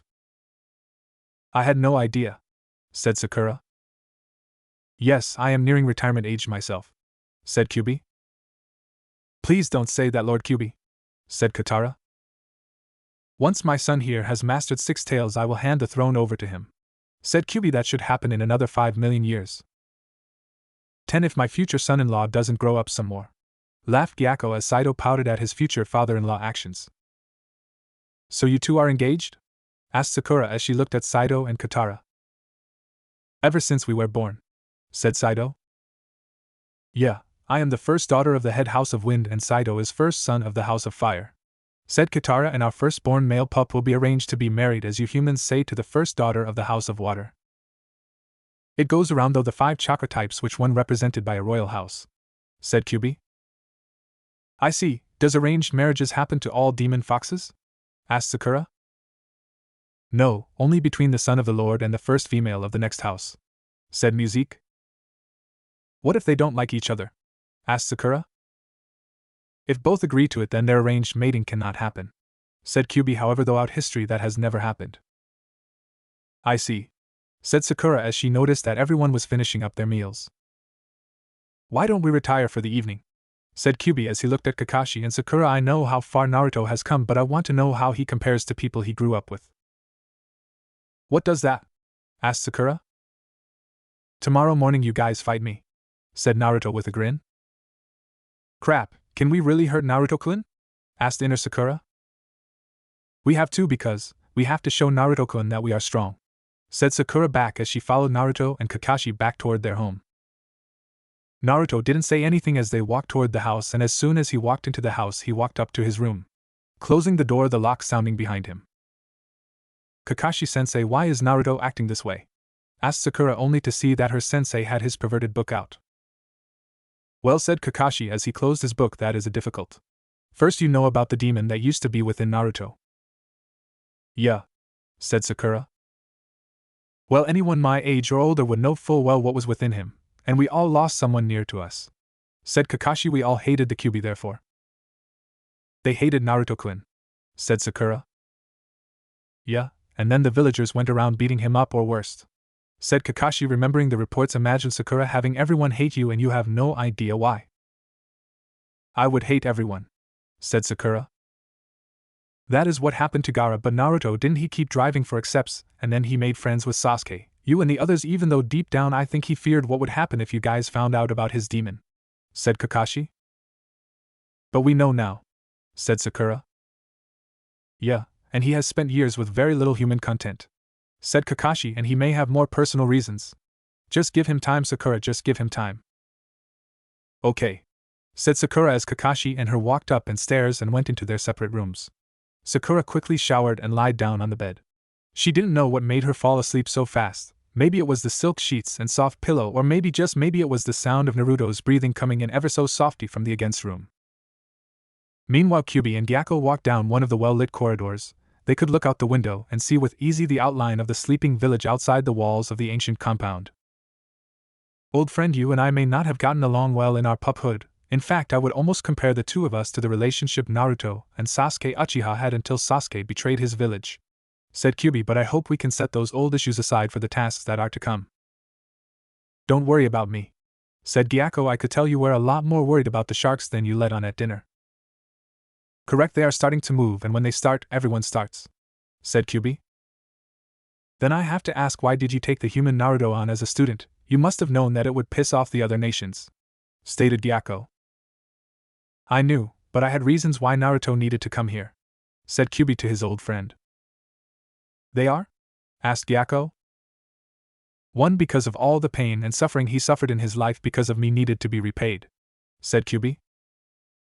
Is that all? Asked Gyako. No, I need him to deal with Akatsuki in the human world. We can't send a bunch of forces down into the human world after them. It would break the treaty, but Naruto is a human with our summoning pack, said Kyubi. I see, he can go after the Akatsuki for us, said Gyako, and if he should need us he can summon us, and since it is a summon it is allowed in the treaty. Yes, the Akatsuki may not be a huge threat to our nation, but they are a problem I would rather not deal with, said Kyubi, and since the treaty ending the last war allows the use of summons in the human world, it is perfectly legal.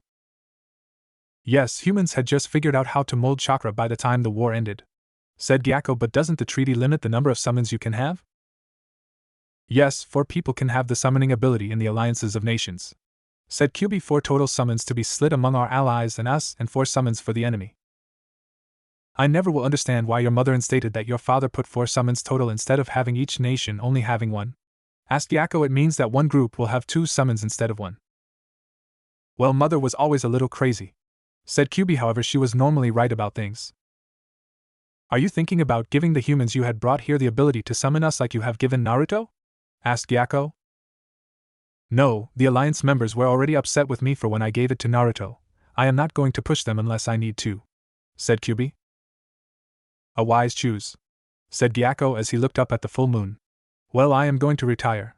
I can't wait to see the humans fight tomorrow. Yes, it should be quite entertaining, said Kyubi with a grin. The next morning, Sakura and Kakashi found themselves staring down Naruto from across a small training field. The demon foxes stood by the edge of the training field. Now Naruto, I want to see how much you improved, so no using summoning packs. Same goes for you too, said Kyubi as he looked at the humans. Works for me, said Naruto as he pulled his sword and looked at his former team. I am ready when you two are, said Naruto as Kakashi pulled up his headband showing his Sharingan eyes as Sakura tightened her gloves. Here, we come Naruto-kun, said Sakura as she charged forward. Sakura charged forward toward Naruto, who just stood there watching her, ran toward him. When she was within feet of him, she suddenly jumped into the air. A second, Naruto noticed a large fireball coming at him, and there was no time to move out of the way.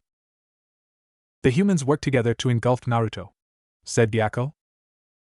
Yes, but on some level Naruto let them do it, said Kyubi as the fire suddenly lowered, showing Naruto standing in the flames without a scratch on him. He stood like a pillar of ice among the flames. Take this, yelled Sakura as she came down from the sky with her fist ready. Naruto simply raised his sword, letting it take the blow. The sword groaned from the force of Sakura's attack. Naruto tried not to look stunned at the sword actually started to bend from the force. Damn, how strong is she, if she can bend demon steel? This steel is the strongest in the world, and yet she is bending it, thought Naruto, as he flipped the sword, sending Sakura flying back. Sakura flipped in midair, using her feet to bounce off the wall of the inner court. Suddenly Naruto spun around to face Kakashi, coming in with a sword of his own. I didn't know you had a sword, Kakashi? Asked Naruto as he looked into Kakashi's eyes, including his red Sharingan with his own red demon eyes. I was an ANBU captain, it's standard issue, said Kakashi as the two of them stepped back, Naruto raising his sword so that he held it above his shoulder. True, I normally keep it sealed, but this works. Well, it's been a while since I had a sword-on-sword fight, this may prove useful, said Naruto as he sidestepped a surprise attack by Sakura from behind. Impressive, Naruto was able to dodge the attack without even looking, said another council member. Naruto needs to stop messing around, he is wasting time, said Saito. Or he is just putting on a show, said Katara as Naruto, Sakura and Kakashi slowly walked around in circle. When they completed a half circle, Naruto lowered his sword and ran the hand signs. He slammed his hand on the ground. Naruto knows summoning, yelled Sakura. Who said I am summoning? Asked Naruto as suddenly a seal appeared on the ground. The ground glowed yellow before Kakashi's sword flew to the ground, followed a second later by Kakashi and Sakura. What the? Asked Sakura. Gravity seal, said Naruto. It raises the gravity under your feet, making it almost impossible to move unless you're used to it. I kept it low just so that you keep you alive. I wouldn't be sure about that, said Sakura as Kakashi appeared behind Naruto with a kunai pointed right above his spine. With that, Kakashi and Sakura disappeared, leaving only the real Kakashi standing there with a kunai pointed right at Naruto's spin. I would almost be impressed if I didn't know what you were up to, said Naruto as he disappeared in a puff of smoke.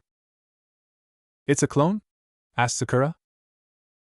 Yeah, I saw when Kakashi made a clone when I was dealing with Sakura's attack, and when Sakura made her clone when Kakashi and I crossed swords, said Naruto as he appeared out of slight gust of wind. Now it's my turn. Naruto quickly ran the hand signs so fast that not even Kakashi's Sharingan I could keep track of. Wind-style vortex Justu, yelled Naruto as he placed his hand up to his lips. For a second, Sakura thought Naruto was going to breathe out a fireball, since it looked just like when Sasuke used his great fireball Justu. However, instead of a fireball, Naruto breathed out a tornado of whipping chakra. Get back! Yelled Kakashi as he jumped over the attack. Sakura followed suit, but she was too slow. Her foot got caught in the attack. The wind-laced chakra ripped apart her boat, cutting into her skin. Sakura jumped back, pain shooting up her leg. She looked down to see that her bottom part of her boat was gone and deep cuts ran across the leg. Sakura, are you alright? Asked Kakashi as Sakura applied healing chakra onto her foot. The cuts hurt like a bitch, but it wasn't life-threatening and wouldn't leave a scar. I'll be alright, said Sakura as she started to heal the wound. Suddenly the sound of breaking bones brought Sakura back to the battle. She looked up to see that when Kakashi was talking to her, Naruto had come down and hit Kakashi with the back of his sword, the blunt end. If Naruto had hit Kakashi with the sharp end, then Kakashi would have been cut clean in two. Instead, Kakashi's clavicle bone broke. Kakashi was about to keep fighting until Naruto's sword struck again, this time on Kakashi's femur. The strongest bone in the body broke in two from Naruto's attack. Stay down, Kakashi, said Naruto, or else I have to break more bones. He's right, Kakashi-sensei, stay down, said Sakura. Now it's my turn. Don't be silly, you're hurt, said Naruto, only to get a roundhouse kick by Sakura. This time it wasn't a clone, it was the real Naruto, and he got hit hard. He went flying 20 feet before crashing into the dirt. Katara, you're a medical fox, right? Asked Sakura without keeping her eyes off Naruto. Yes, said Katara. Can you heal Kakashi-sensei? Asked Sakura. Sure, said Katara as she went into action. She may not know humans that well, but the breaks were clean and easy to fix. It's just you and me now, Naruto-kun, said Sakura with a grin as she tried not to wince in pain from her still bleeding foot. You should have just stayed down, said Naruto as he spat out a bit of blood onto the ground. It would have been easier. It isn't in my nature to stay down, said Sakura, or are you afraid that you will lose to me? She is trying to piss Naruto off? Asked Katara so that only Kakashi could hear as she healed Kakashi. That and flirt with him at the same time, said Kakashi as he moved his healed shoulder up and down. I am guessing I can't rejoin the fight? No, said Katara, once you are treated by an outside medic you are out of the battle, it's the rules. Sakura is on her own. Interesting, I thought the young vixen would have given up by now, said Gyako. She is out to show that she is strong now, said Kyubi as he remembered what he saw from Naruto's eyes. She was extremely weak when she was a pup and counted on Naruto and her other teammate Sasuke Uchiha to protect her, said Kyubi. So she is out to prove herself, said Gyako. No, there is something more in her eyes, said Musique. Sakura just stood there and watched as Naruto took off his coat and tossed it aside. Threw his sword aside. Giving up, Naruto-kun? Asked Sakura with a laugh as Naruto cracked his knuckles.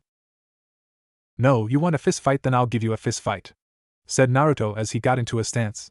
Sakura charged forward and delivered a kick to the Naruto's face, however Naruto raised up his hands blocking the blow. Sakura was surprised to see that Naruto had put a wall of chakra around his arms. The chakra took most of the blow, this way Naruto's arms are not broken. Sakura tried to punch Naruto, only have Naruto grab her arm once again. Naruto used chakra to stop himself from taking the blow. Naruto then threw her back a bit before kicking her in the gut. So hard that she passed out from the blow as she went flying back. She was about to crash into a wall, however a second before she hit the ground a Naruto clone caught her. The clone then bounced off the wall and landed onto the ground. The clone then lowered Sakura to the ground before disappearing in a puff of smoke. How was that, Lord Kyubi? Asked Naruto as he bowed down to the Kyubi. You did very well, said Kyubi. You only made one critical mistake. You thought Sakura was down when she wasn't. I am sorry, my lord, said Naruto. Remember, Naruto and enemy would fight the hardest right before they fall, said Kyubi, so always be on guard. Yes, sir, said Naruto. One more then, Naruto, why did you send a clone to caught Sakura? Asked Kyubi. The battle was over, said Naruto. It is the duty of any warrior to show mercy even to defeated enemies. I see, said Kyubi. You may clean up and rest. Thank you, my lord, said Naruto as he went up and picked up his sword and his cloths before walking away. Naruto has improved a lot since he has come here, said Gyako as he and Kyubi along with the others lord left the training field. Yes, he is about ready to leave, said Kyubi. Meanwhile, Sakura had finally awoke only to see Kakashi standing there. What happened? Asked Sakura. Naruto beat both of us, said Kakashi, then he walked away. He just left us here? Asked Sakura. Well, he did caught you before you crashed into a wall, said Katara as Sakura looked at her and smiled just a bit. So maybe he does care a bit, said Sakura. Maybe, said Katara. Elsewhere on the palace ground, Naruto walked down a side corridor just thinking. Why did I hold back on her? I didn't go full go on her. I couldn't punch her at full strength. Why did I hold back? Yelled Naruto to himself as felt like punching a wall. So how are you doing, Naruto? Asked Saito as he appeared beside Naruto. I have been better, said Naruto as he let out a breath. Saito was one of the few people/foxes he could talk to with ease. They had been training together ever since he arrived, and in terms of demon's years he was the same age as Naruto. I couldn't bring myself to go full go against Sakura. I see the vixen has that much power over you? Asked Saito. Yes, what does that mean? Asked Naruto. Until yesterday I hadn't seen her for years, but yet she's still this hold on me. Well, I don't know humans that well, you're the only one I ever gotten along with, said Saito. However, I have heard of cases when even the strongest members of our military couldn't bring themselves to raise a paw against their mates. Even in training, the instincts to protect was too strong to overcome. Sakura isn't my mate, stated Naruto. I know, but maybe a part of you wishes she was, and that part can't bring yourself to go full go against her, said Saito as Naruto glared at him for even suggesting he had feelings for Sakura. I am not saying I am right, but it is just what I think it is. Well, you're wrong, stated Naruto forcefully. Well then go mediate on it, and find your answer and stop bugging me, said Saito. Fine, said Naruto as he stormed off toward his favorite mediation spot. Meanwhile, elsewhere in the world, 2 scouts reported to their leader. Sir, the Kyubi student Naruto Uzumaki has gotten stronger, said one of the scouts. I see, how strong? Asked their ruler. At least a 3, maybe a 4-tailed fox, said the other scout. That strong? Asked the leader.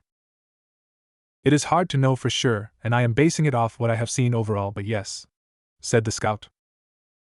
I see, he may prove a small problem, but a problem we can easily fix, said their ruler. How so, my lord? Asked another scout. We play the same game as the Kyubi and get a student of my own to counteract Naruto, said the lord, and from the reports I have the perfect person in mind.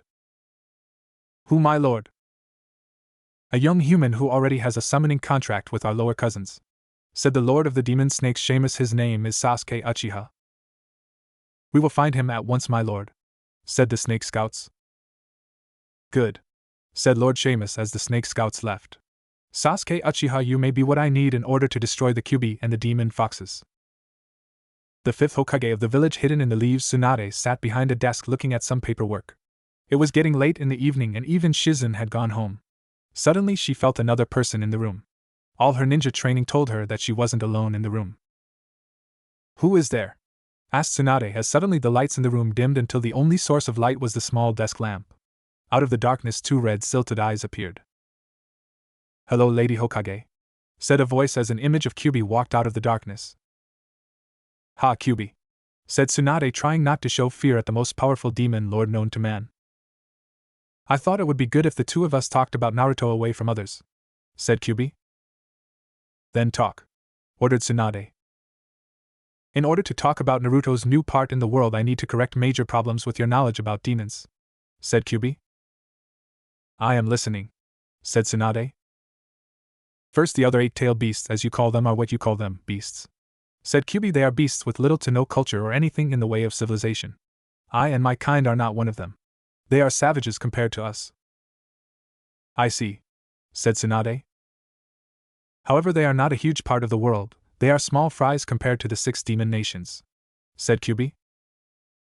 Demon nations? Asked Tsunade. As we explained to Sakura Haruno and Kakashi Hatake, it is like your ninja nations, said Kyubi. However, each nation is populated by a different summon demon. I see, said Tsunade.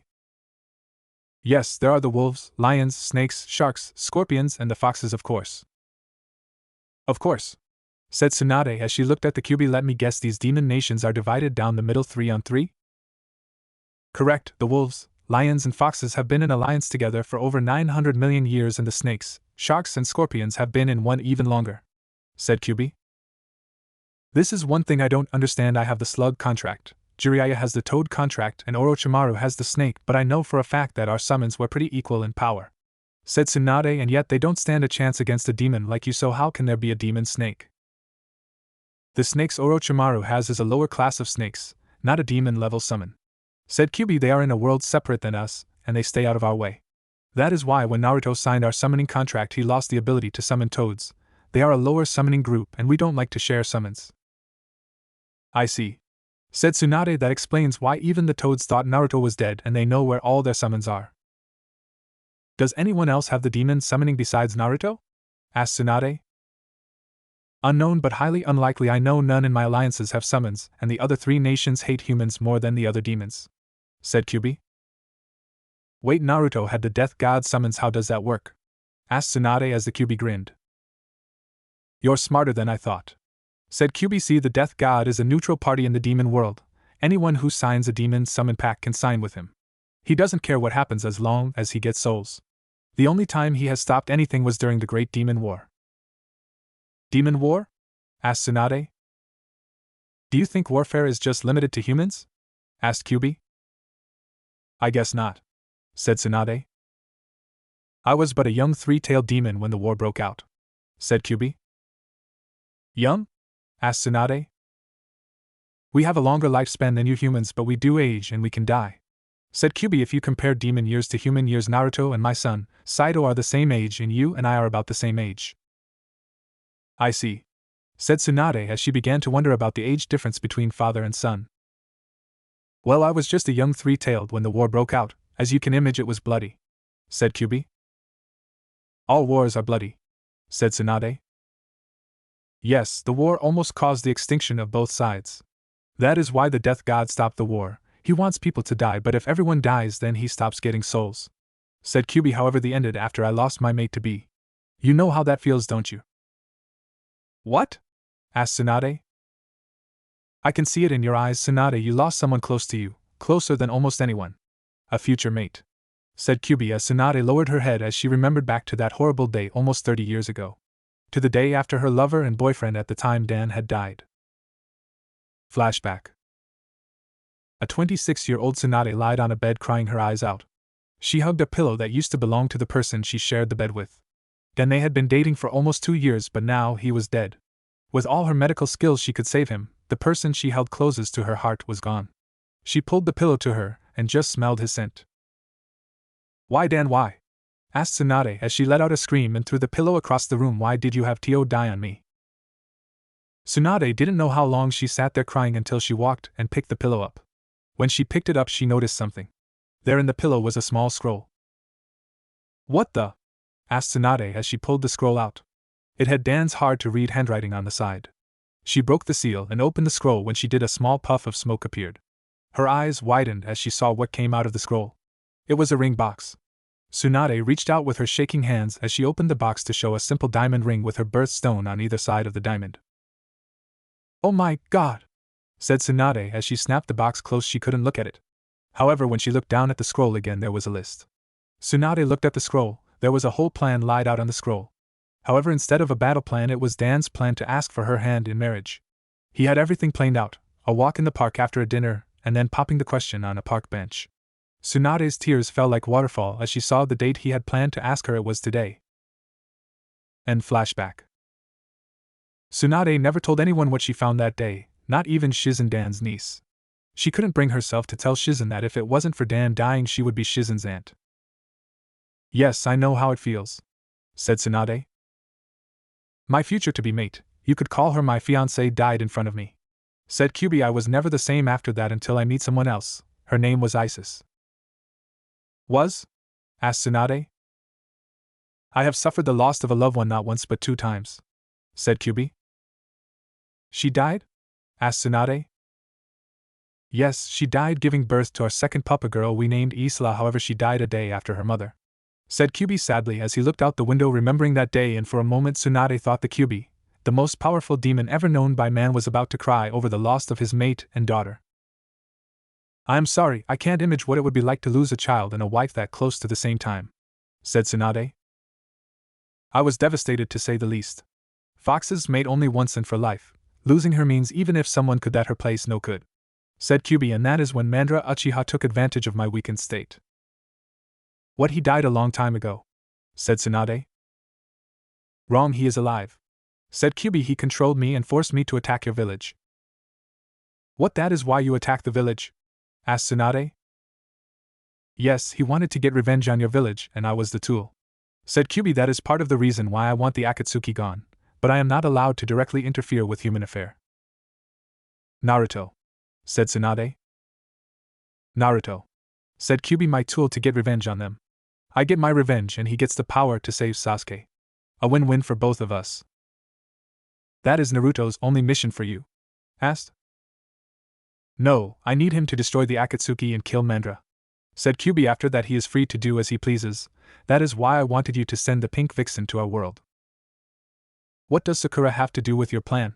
Asked Tsunade. You know of the sage form, correct? Asked Kyubi.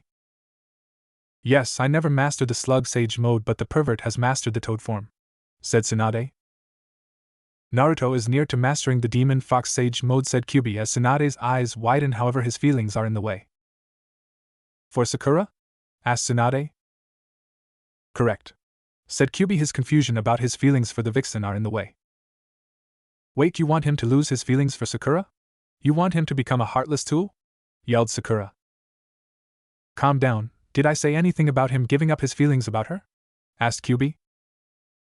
You said his feelings were in the way, said Tsunade as the Kyubi laughed. No, I said his confusion about his feelings were in the way, said Kyubi as Tsunade blinked. What? I don't really care if he loves the vixen or hates the vixen, makes no real difference to me.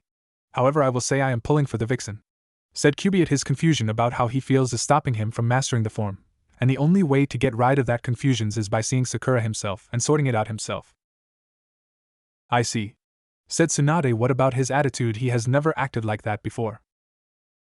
He has been hanging around with my son a little too long. That is a side reason why I wanted the vixen to come, said Kyubi. A vixen's touch usually cools down an attitude. Well, Sakura has the fists to calm him down, that's for sure, laughed Tsunade. Sometimes it takes tough love, said Kyubi. However, judging from what I saw today, it may not take that much. What are you talking about? Asked Tsunade. I had Naruto train with Kakashi and Sakura.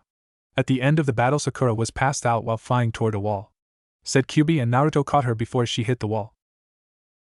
I see, said Tsunade with a smile. Maybe Sakura can convince Naruto to come back to the village. Vixens in general are good in getting what they want, said Kyubi. However, it is Naruto's choice. I will not force him to come back to those hateful eyes. I understand, said Tsunade. Until we meet again, said Kyubi. Disappeared into nothingness as light returned and her office returned to normal. That was the weirdest meeting I ever had, said Tsunade as an ANBU appeared. Lord Hokage, said the ANBU. Yes, we have returned from the mission to the Fire Temple, said the ANBU. We have located and killed those behind, taking the bodies from their resting places. One of the people behind it was Kazuma, one of the 12 guardian ninjas. I see, I thought Asuma killed him, said Tsunade. It would seem not, said the ANBU. I see, said Tsunade. You're dismissed. Yes, Lady Hokage, said the ANBU as he disappeared. And the council thought I was wasting forces by sending an ANBU team to go check out those bodies disappearing. However, as soon as they find out about the Kyubi, they will be yelling like no other, thought Tsunade as she finally opened the bottle of shake on her desk and poured herself a large shot. She downed it in one go, trying not to smile because she knew if anyone could get Naruto home, it was Sakura. While Tsunade and the Kyubi talked, Naruto sat on top of the water of a pound under the freshly rose half moon. He had sat in mediation since the battle he had with Sakura and Kakashi. But no matter how much he tried to force Sakura out of his mind, he just couldn't. It was easy when he was in the middle of training with the Kyubi to force her out of his mind. The pain of training meant that he had to focus on just making it another minute. He couldn't focus on Sakura. However, now he had only one more thing to do until he finished his training, and Sakura was so close to him. He couldn't help but remember the smell of her strawberry-scented shampoo that he smelled when he had caught her.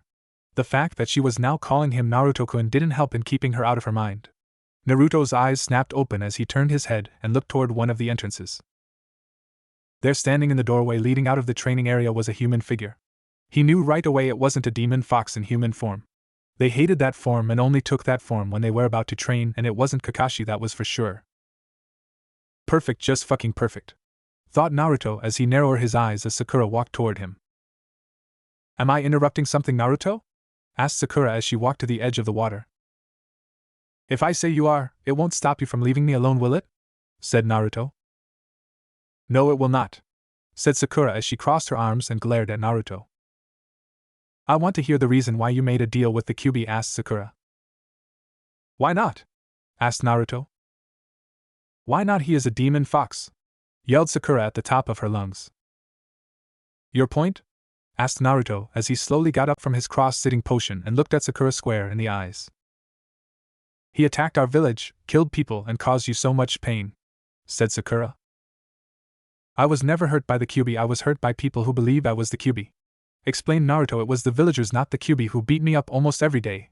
It was the villagers, not the Kyubi, who robbed my place every other week, and it was the villagers, not the Kyubi, who burned down my first apartment when I was 7. What? Asked Sakura. I didn't always live in that apartment you knew about. I lived in a different apartment near the East Gate, said Naruto. On my 7th birthday, I was sleeping in my bed when some villager threw a Molotov cocktail through my window, landing on my bed. But if that happened, you would have been burned lot, said Sakura. I was, over 80% of my body was covered with burns. I didn't know it at the time, but thanks to the Kyubi the burns healed. So tell me, Sakura, who would you trust more? Snapped Naruto. The people who burned down a 7-year-old home and gave him 3rd-degree burns, or the one who healed those burns? But what about us, your friends? Asked Sakura. We never hurt you. Yeah, you did, said Naruto. Or did you forget, Sakura, all those times you called me worthless, that you backed Sasuke's ideas just because he was so cool? Sakura lowered her head as she remembered those words she had used on Naruto when they were in school. She had a hard time finding a single compliance she ever gave him before they became teammates. You don't think being picked last for everything, not being allowed to sit with anyone at lunch, and being called a loser by everyone? Snapped Naruto with tears in his eyes. I never did anything wrong, and I tried to be friendly with everyone, and all I got in return was pain and loneliness. Naruto, said Sakura as she lowered her head. Did you never wonder why I pulled those pranks? Asked Naruto. No, said Sakura. Figures, you were popular, you had friends like Ino, said Naruto as he crossed his arms. The only way I could get anyone to even look at me beside in hateful glares was to pull those pranks. I needed what to put it was the only way for a kid who was always alone to get some fucking attention. Or did you not notice that I pretty much stopped pulling them when I became a ninja and had people to talk to? It did stop when Naruto-kun became a ninja, said inner Sakura. Yeah, but I always thought it was because he was a ninja now and he grew up a bit, said Sakura back. But Naruto-kun, the rookie 12, we all became friends in time, said Sakura. Do you know what it was like to think you were dead? Flashback. It was a warm fall day, the type of day Naruto would have liked as a 12-year-old. Sakura, along with the remaining members of the rookie 12, stood by a gravestone, along with their sensei and a few other people. They were all dressed in black as they looked at the name covered into the stone. Naruto Uzumaki. Why can't Naruto's tomb be with the other ninjas who died in battle? Asked Sakura. The council wouldn't allow it, said Kakashi. Why? He died for the village like any other ninja, said Sakura. They have their reasons, said Tsunade, none of them good. Goodbye, Naruto, said Sakura as she placed flowers on her teammate's grave. Orange flowers? Asked her best friend Ino. I thought Naruto-kun would like them, said Sakura, saying Naruto-kun for the first time with love in her voice. End flashback. If you guys had known the truth about me, then you would have celebrated just like everyone else did at my death, said Naruto. Let me guess, the villagers were dancing in the streets, eating and drinking at my death. Suddenly Naruto felt a hard slap across his cheek. The suddenly blow caused him to lose control of the chakra, keeping him standing on top of the water. He dropped down into the knee-high water. He whipped his head back around to see Sakura also standing in water. You son of a, cried Sakura, the tears following down her cheeks, joining the water in the pound at a steady rate. You hated when the villager judged you as the Kyubi, and yet you judge your friends. You believe that we would hate you, our friend and our teammate, because of something out of your control.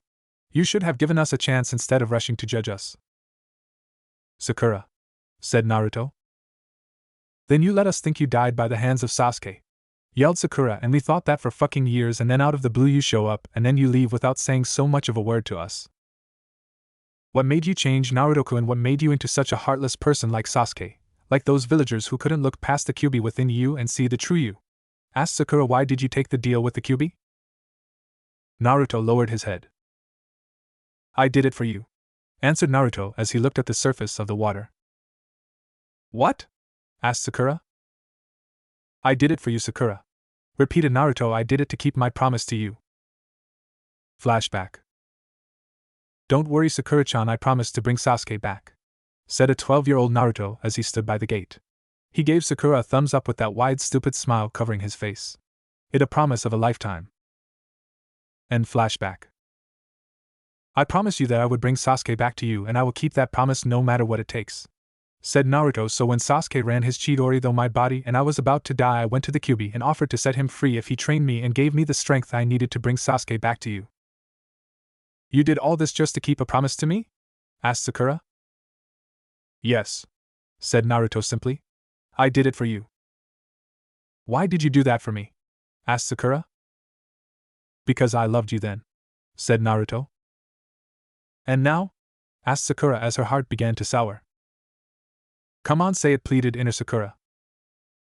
I am not sure, said Naruto. What? Thought both Sakura. I don't know if I still like you or not, explained Naruto. I don't know how much you have changed and how much I have changed. We may so totally different now. I see, said Sakura sadly. I am sorry, Sakura-chan, said Naruto as he slowly walked past her and headed toward bed. Naruto-kun doesn't love me, cried Sakura, her heart breaking into millions of tiny pieces. No, he said he wasn't sure if he liked you still or not. He just isn't sure yet, said inner Sakura as Sakura's heart started to reform with newfound hope. We just need to get him to love us again, and judging from that fact, he said, Sakura-chan, we have a good chance of winning this fight. Chan? Yeah, he did call me Chan. Naruto-kun called me Sakura-chan, cried Sakura, and joy, Naruto-kun is still in there. Correct, now all we have to do is get the real Naruto out, return that goofy, dumb, lovable smile to his face, said inner Sakura. We will begin first thing in the morning, said Sakura. Meanwhile, in a dark cave, a group of ninjas gathered. That group was the Akatsuki. So the nine-tailed Jinchuriki is alive, said a ghostly image of the leader of the Akatsuki, Pain. Yes, Pain, he killed Sasori in a single move, said Deidara. You two were probably yelling at each other about your dumb art, said Kisame with a huge shark-tooth grin. What did you say about my art? Yelled Deidara. Calm down, ordered Pain. Fine, but what of the nine tails? Asked Kisame. The Jinchuriki said he wasn't a Jinchuriki anymore, said Deidara. That is impossible, he would be dead, said another member of the Akatsuki named Haiden.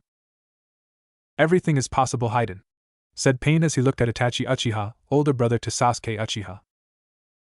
I will use my contacts to find out what is up with the Jinchuriki, said Itachi. Good, now it will take time to prepare the sealing of the two tails, said Pain. In the meantime, Kakuzu and Haiden stay away from Fire Country for the time being until Itachi will make his contacts find out what is going on there. What about me? Asked Deidara. I was getting to that. You will be getting a new partner, said Pain. Who? Asked Deidara.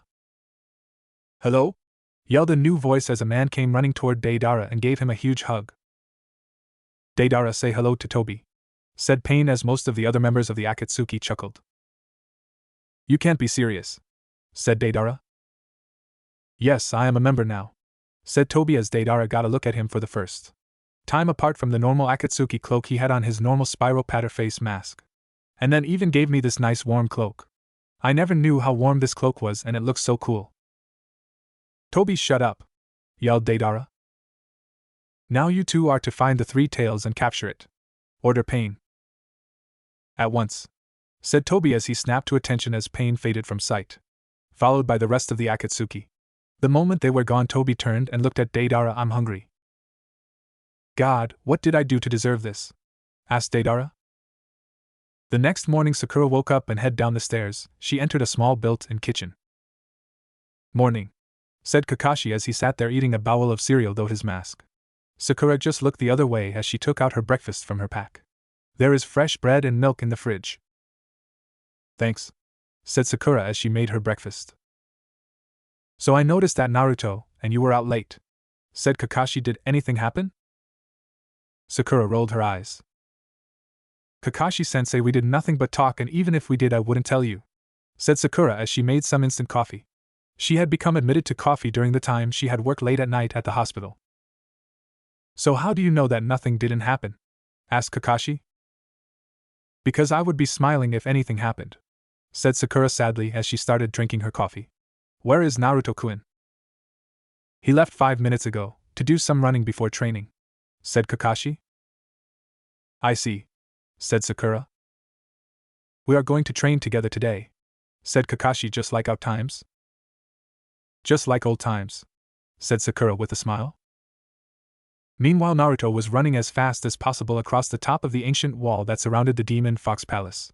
The ancient walls were older than anything ever built by man and thicker and taller than any two. The red stone burned in the early morn sunlight as Naruto kicked it up another knock. Even to foxes he was fast as he made a 90-degree turn without slowing down easy. What the hell was I thinking last night? Thought Naruto I should have just left, and refused to talk to her, but no, I just had to talk to her. I just had to open up to her. Maybe Saito was right and I do consider her to be my mate. No, Sakura's heart belongs to Sasuke, it always will, said Naruto to himself as he made another turn. There is no reason why she would like me. I am a poor person, I am not rich like Sasuke. I don't look as good as him, I am not as strong as him, I am dead last, he is the top of the class. Sakura-chan requires the best and that isn't me. Naruto is running fast today, father, said Saito as he sat looking out the window from his family's personal dining hall. Yes, said Kyubi as he finished his breakfast. He is working though some emotions. How soon do you think Naruto will master the Sage Mode? Asked Saito. Let's see, said Kyubi. Go get him. Yes, father, said Saito as he ran off to caught Naruto. Naruto stopped for a second as he took a look at his watch. Well, at least I beat my best time by over a minute. Though Naruto as he took in some deep breath, 10 miles in 3 minutes 35 seconds. Well, I say one thing, when you're pissed you can do some amazing things, said Saito as he appeared beside Naruto. What is it, Saito? Asked Naruto as he put his hands on top of his head so he could breathe deeply. My father requires you, said Saito. All right, said Naruto as he and Saito headed off to the Kyubi's personal training area. A moment later, Naruto and Saito stood in front of the Kyubi. You wanted me, sir, said Naruto. I want to see if you have progressed in your mastering of the Sage Mode, said Kyubi. I think I have gotten most of it down now, but not totally, said Naruto. What seems to be the problem? Asked Saito. Let me show you, said Naruto as he formed a chakra channeling hand sign, as red chakra started dancing around him. So far so good, said Saito as pieces of Naruto's flesh started to fall off as his sage form started to form. Across the compound, Sakura and Kakashi could actually feel the ground start to shake. What is going on? Asked Sakura. Unknown to her, the source was Naruto's chakra spiking. Almost there, said Saito as Naruto's eyes turned red for a second before back to their normal blue, only they were silted. The chakra began to leave out as Naruto stopped turning and he entered Sage Mode. You did it, said Saito. Wait, said the Kyubi as Naruto's chakra leave started to go down extremely fast and he left Stage Mode. There, said Naruto. I can enter Stage Mode but I can't sustain it yet. It's chakra, said Kyubi. You have mastered the collection of chakra but stabilizing what you collect is just out of reach. That is what I figured, said Naruto as he looked down at his body. At least it doesn't hurt my body when I turn. Yeah, it used to burn you going into that form, said Saito. You are close, within days of mastering if you push yourself like you normally do, said Kyubi. I will begin at once, said Naruto as he turned and started to walk away. No, said Kyubi as Naruto turned and looked at the demon fox. You need to work on your teamwork with humans, so I want you to work with Kakashi and Sakura, said the Kyubi. Yes, sir, said Naruto, knowing that there was no point in arguing with the Kyubi. Okay, it stopped, said Kakashi. But what was that? Asked Sakura. Oh, that was Naruto, said Katara as she poked her head into the room. What? Asked Sakura. That was him entering Sage Mode. He must be getting close if he made the ground shake like that, said Katara. But not far, Inola, said Naruto as he and Saito entered the room. I still need to master stabilizing the chakra. I see, said Katara, and Lord Kyubi has ordered you to train with the humans. Yes, said Naruto as he looked at Sakura and Kakashi. Be ready in 10 minutes. I am ready now, said Sakura. I need to get some stuff from my room, you two go ahead, said Kakashi as Naruto and Sakura walked out toward the small training field attached to the house. You don't need anything, do you? Asked Saito. You're just trying to give Naruto and Sakura some alone time. Well, said Kakashi as he reached back and pulled out his book. I need to finish this book. Meanwhile, outside in the training field, Naruto and Sakura turned and faced each other. So how do you want to do this? Asked Naruto, only to have Sakura grin a bit. No justice, no weapons, hand-to-hand combat, said Sakura. Alright, said Naruto as he turned and placed his sword and cloak aside, leaving him a black pants and a thin gray shirt. I guess if yesterday proved anything, it is that I need to work some on my hand-to-hand combat. Also, I can show you my strength, thought Sakura as she put on her gloves. Also, we will be very close. You ready, Sakura? Asked Naruto. Bring it, Naruto-kun, said Sakura as Naruto bolted across the ground faster than Sakura ever dreamed possible. However, a second before impact, Sakura raised her hand and caught the punch. Naruto's eyes widened. He hadn't expected her to caught the punch. Sakura grinned as she pulled back her own fist and sent it flying. Instead of caught it, Naruto ducked under it. Then he used his free hand and grabbed the back of Sakura's shirt. Then in one quick movement he flipped her over his back and sent her flying toward the ground. However, Sakura responded because the moment she hit the ground she whipped her leg around, taking out Naruto's footing, causing him to fall on top of Sakura. Sakura had to fight down a blush as she noticed that Naruto was now partly on top of her. However, there was no time for blushing for Naruto as he jumped off Sakura and landed a few feet away. Sakura got up on a knee as she looked at Naruto. He had a slight blush on him. Something wrong, Naruto-kun? Asked Sakura. She will not get the better of me, thought Naruto as he bolted across the training field again, and this time Sakura wasn't ready. He delivered his knee right into Sakura's chin. Blood started to pour out of the edges of her mouth as she went flying back into the dirt. Is something wrong, Sakura? Asked Naruto as Sakura slowly got onto her knees, spitting out some blood. Okay, now he made me mad, thought Sakura as she jumped to her feet and bolted across the training ground and elbowed Naruto in the chest before punching him hard in the face. Naruto was stunned for a moment, and that allowed Sakura to deliver 5 hard gut shots on Naruto. For the 6th shot she pulled back and delivered one extremely hard shot to his gut. When her fist impacted, a mix of spit and blood came out of Naruto's mouth as he stumbled backward. Didn't the Kyubi warn you about thinking an enemy was out of the fight? Asked Sakura. Yeah, and you should listen to him too, said Naruto as suddenly he bolted across the area and kicked Sakura in the face, so hard that she lifted off the ground. Then he reached up to grab her and slam her down onto his knee. Naruto, stop, ordered Kakashi before Naruto could do anything else to Sakura, who just flew to the ground, bouncing 2 times before stopping. Fine, said Naruto as he looked at Sakura. Blood was pouring out of her nose and sides of her mouth. She was also a little unstable on her feet. At least I showed her, thought Naruto until he started to feel his stomach and chest again. He knew he would have a massive bruise in the morning even with the healing power he got as part of the deal with the Kyubi. God damn, that fucking hurt. She is not the same weak Sakura-chan that she was when we were genin. I hope I didn't hurt her.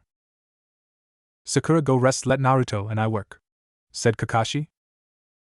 Okay, said Sakura as she applied healing chakra to her face as she walked inside and sat down in a small living room.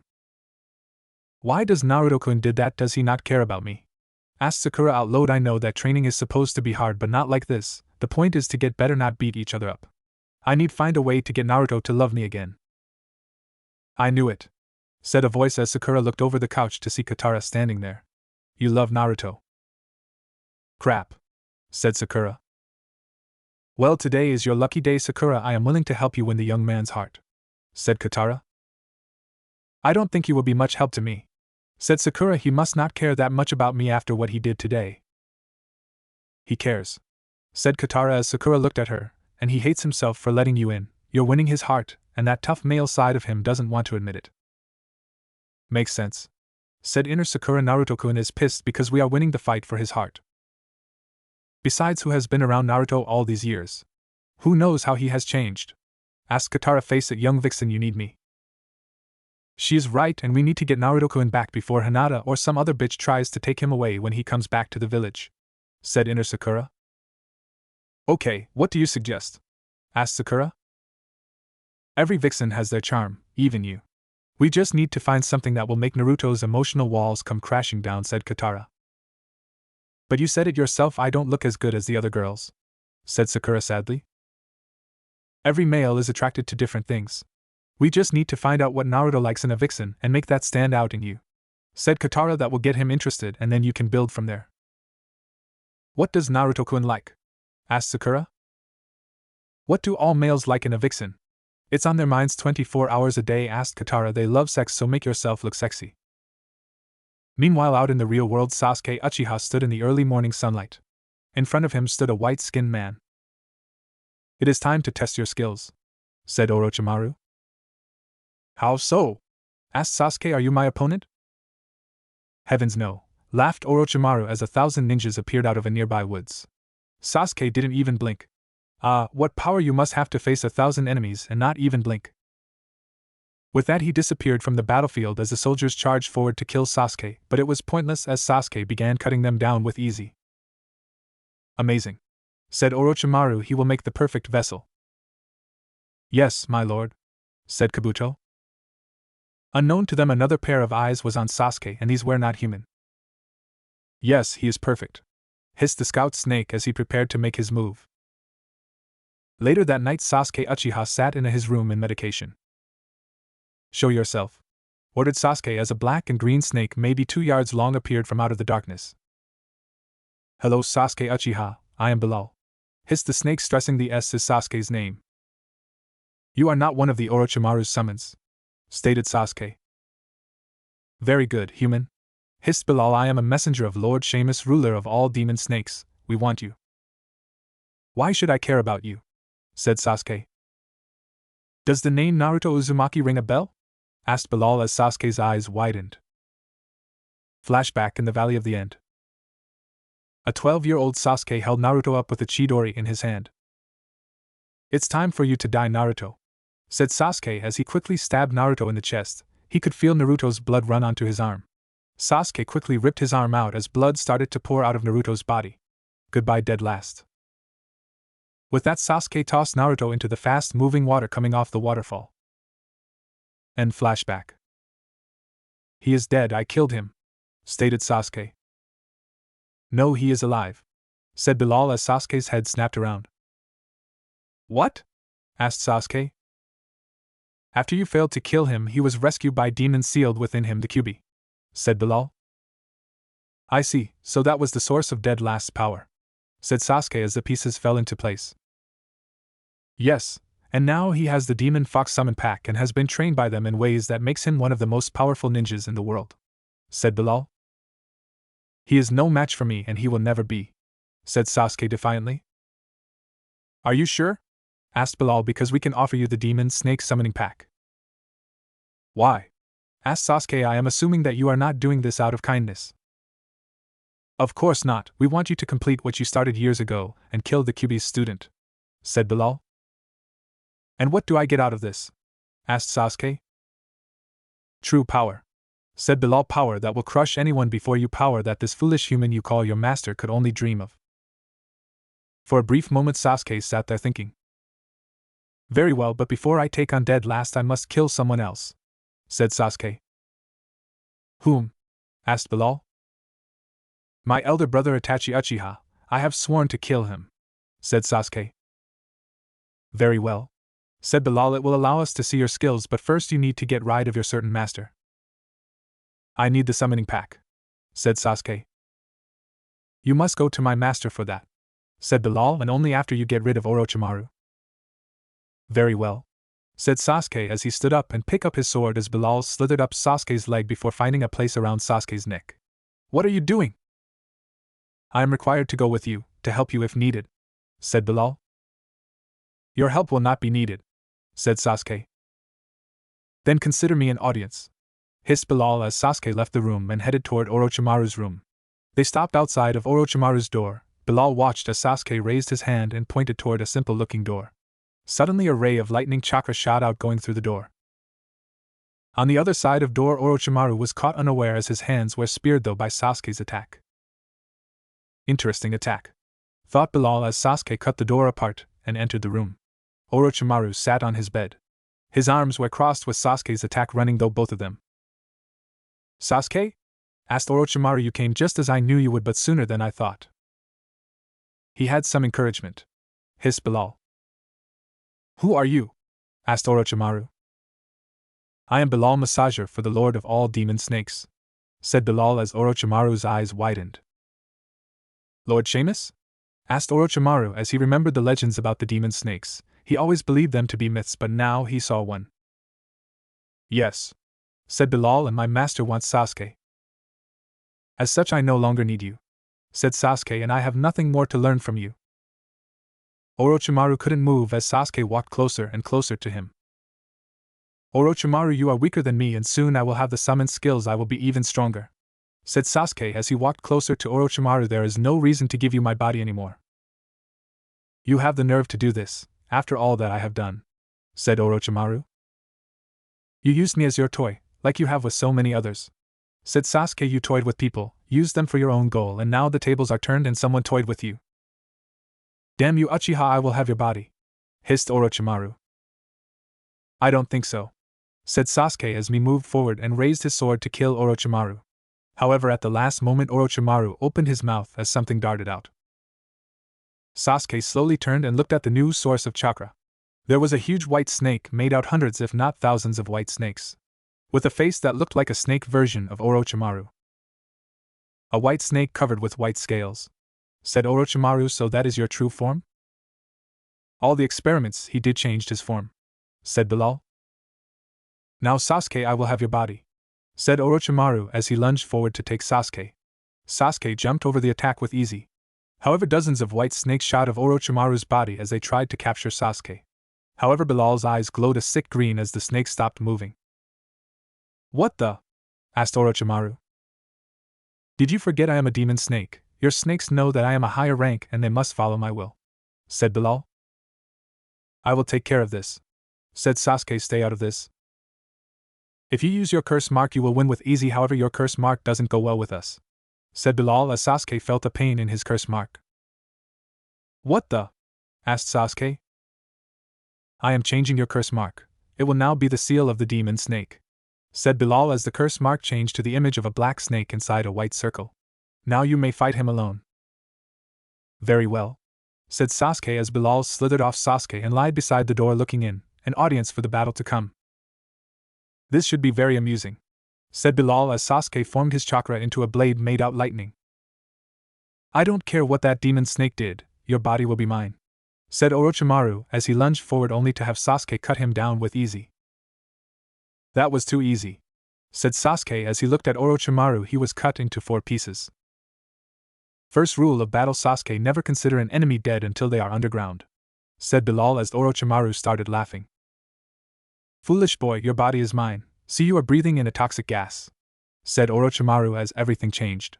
Now Sasuke was standing in an endless room that looked like an internal organ. Slowly it wrapped his body up until only the face remained. As that was happening, another form appeared, this one of Orochimaru. He too was wrapped in the fleshly material that made the room. This is a world I created, Sasuke, and it is where I will take your body, said Orochimaru as Sasuke's Sharingan eyes glowed.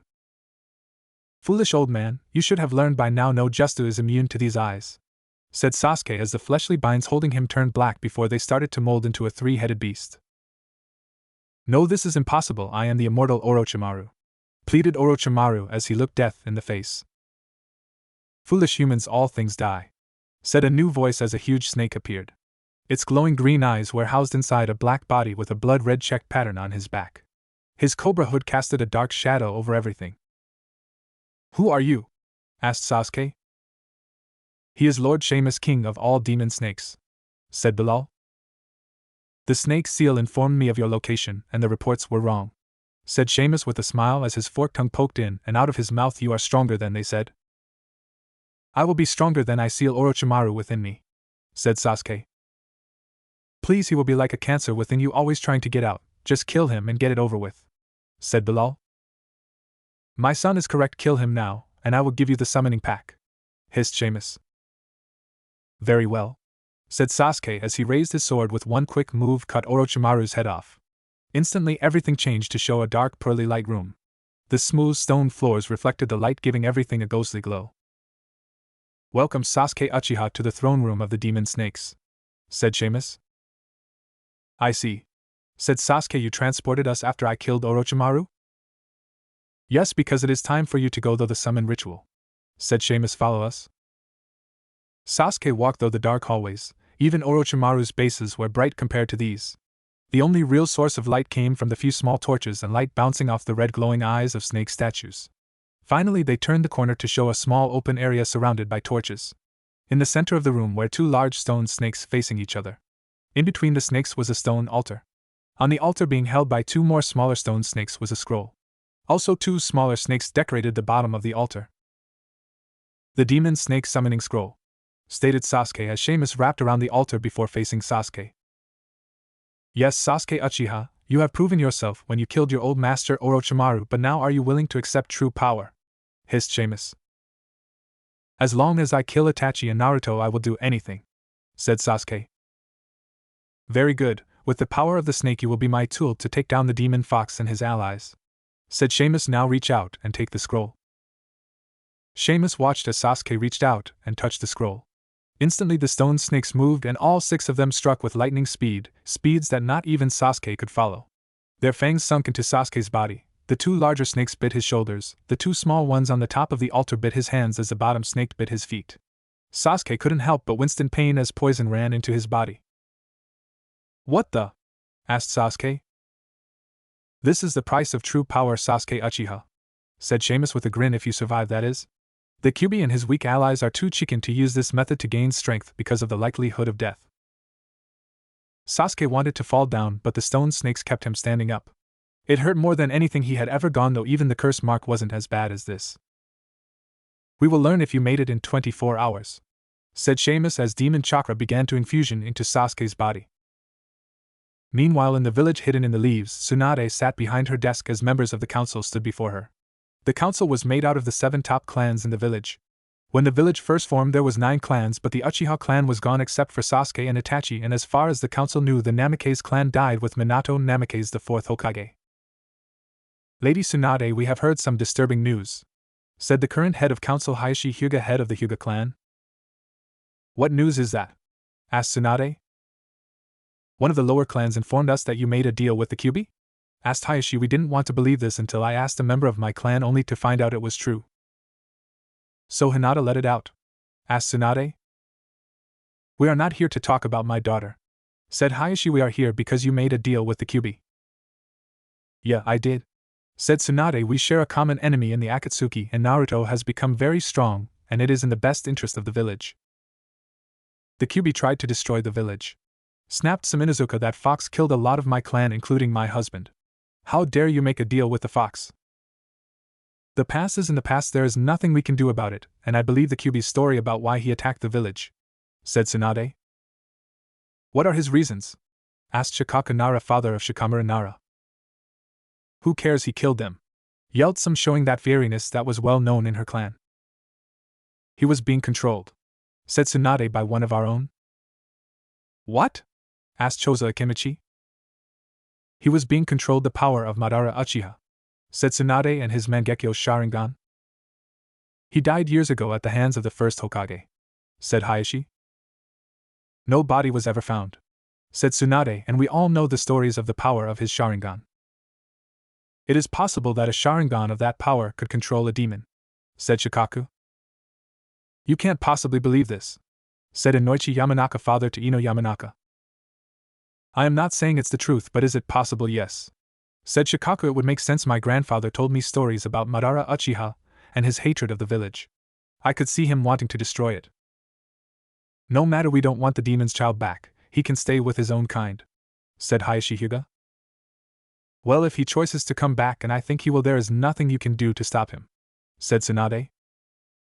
We will mark him as a missing ninja with a kill on sight order, said Hayashi.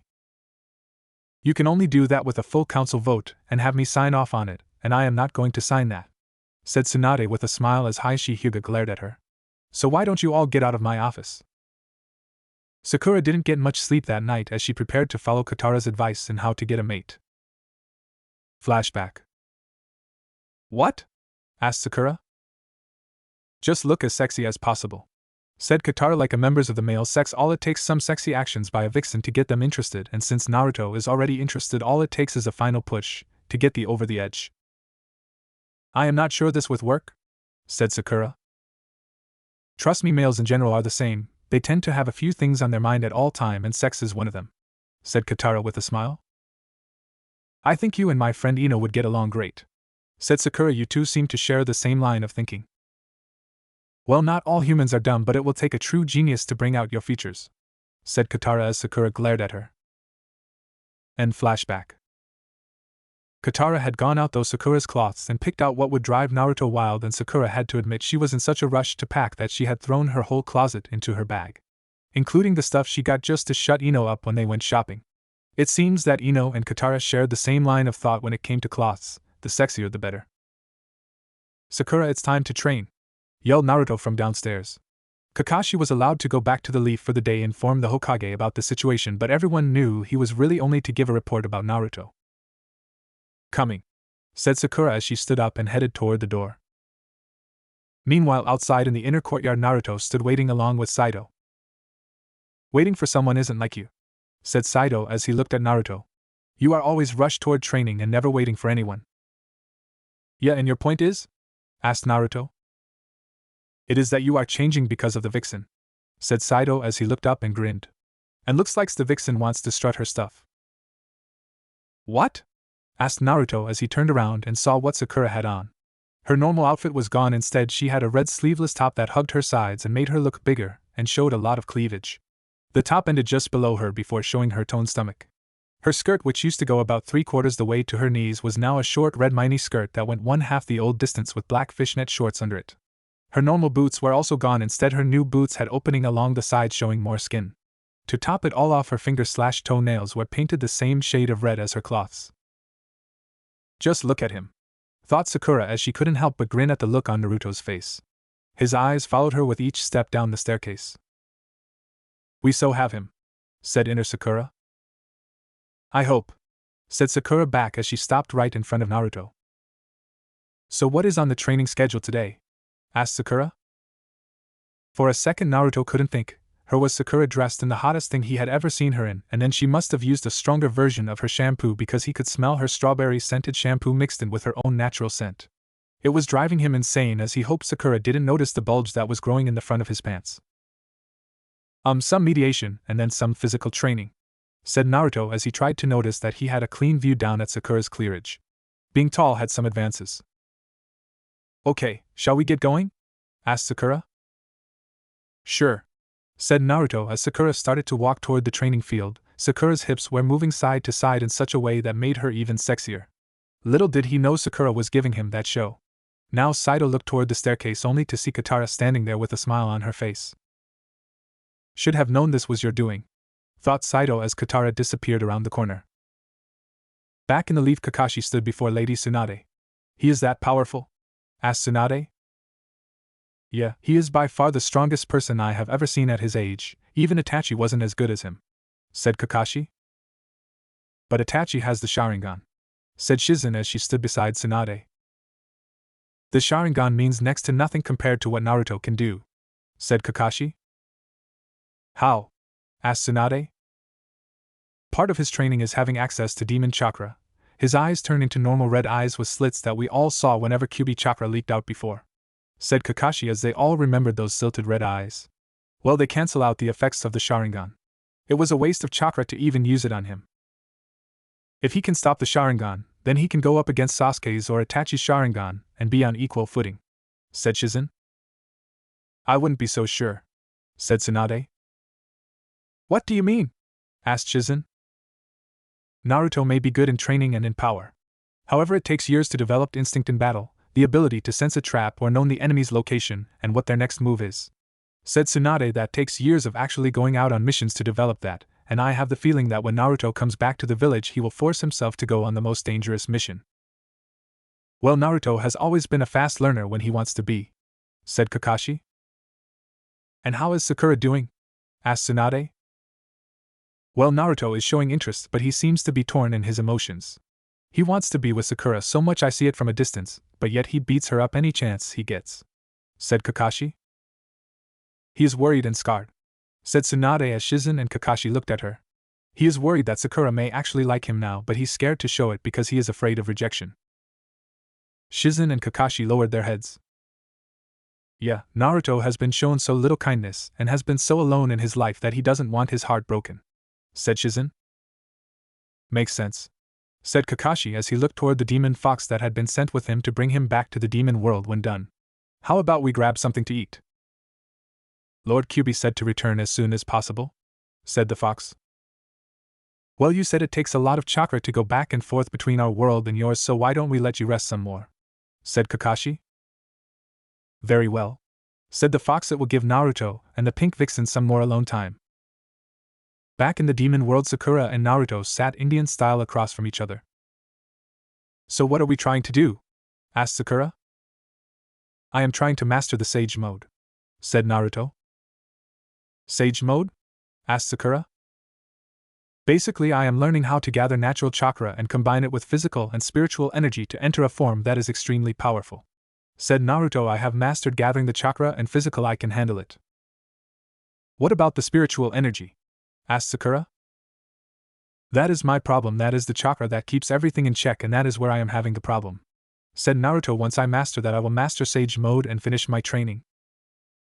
I see, said Sakura as she remembered back to the tree climbing training with Kakashi and Sasuke. So even after all these years you're having problems controlling chakra, maybe I should give you another hint. Can't really help me with this, Sakura-chan. Spiritual energy is based on your own personal demons, and if you have settled them. Said Naruto, I have settled all my demons but one. I thought you hated the villagers for what they have done to you, said Sakura. I do, said Naruto. Then how can you have settled all your demons if you hate them? Asked Sakura. Because I know I hate them, so it doesn't bother me anymore. Said Naruto, I would love to hurt them, but I know they only blamed the Kyubi for the deaths of their loved ones. So what is this last demon? Asked Sakura.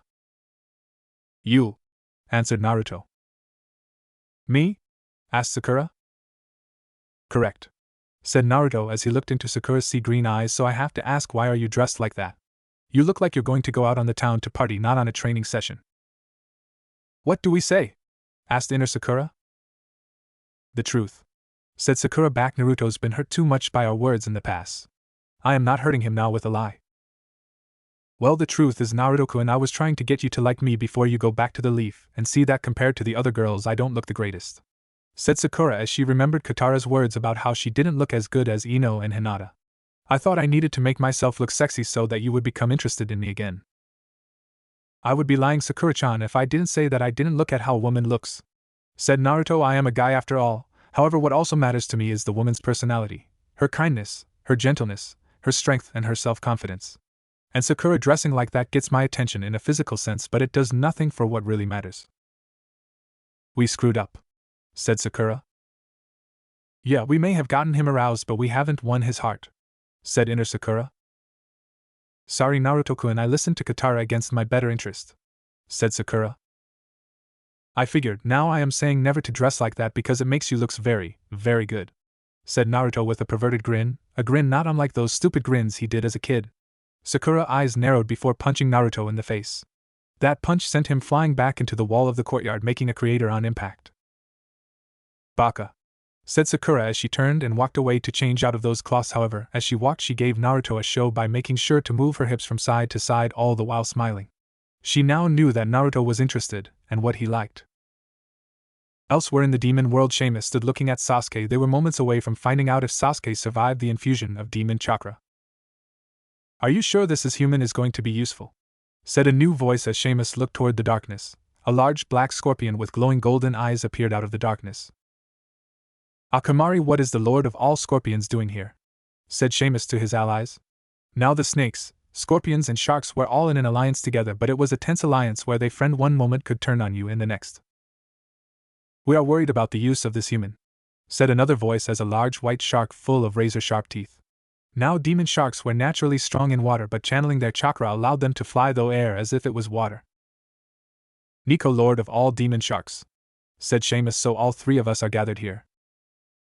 Yes, the human is a concern, said Kamari. But so is the human the Kyubi has taken as his student, said Seamus. So you wish to counteract the Kyubi's human with your own? Asked Nico. That is the plan, said Seamus as he spoke. The stone snakes that had been infusioned Sasuke with demon chakra released and returned to their original spots. To everyone's amazement, Sasuke was still standing. The wounds from the snake bites quickly healed at a speed faster than even Naruto's. Sasuke Uchiha, are you there? Said Seamus as Sasuke turned and looked toward the group of demons. His Sharingan itself had changed. No longer was it red with black commas, it was pure black with bone-white commas. Did you expect me to die? Hissed Sasuke in a voice that even made the demons a little afraid and would scare a human into the grave. Actually, I did. No human has ever made it through the process alive, said Seamus, and now all you have to do is sign the contract with your blood. They all sat there and watched as Sasuke reached out and took the scroll from its resting place. He quickly signed his name to the scroll before placing it back in the holder. Now what to do for your first task? Asked Seamus. Is it to kill my brother? Said Sasuke. It would be a good way to test your skills. Very well, said Seamus, but how do you plan to do it?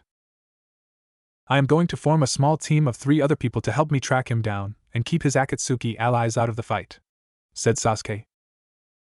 Sounds like a plan, said Seamus.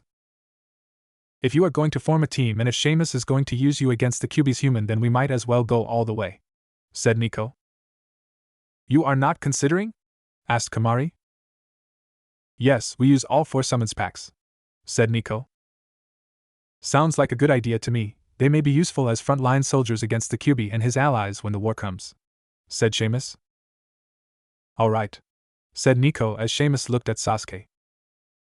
Sasuke, bring us 3 more people and we will choose from them to sign our summoning pack, said Seamus. At once, said Sasuke as Bilal slithered up to Sasuke from the darkness and he transported Sasuke back to the human world. Kakashi had come back a few hours ago and after a bit of light training had gone to bed.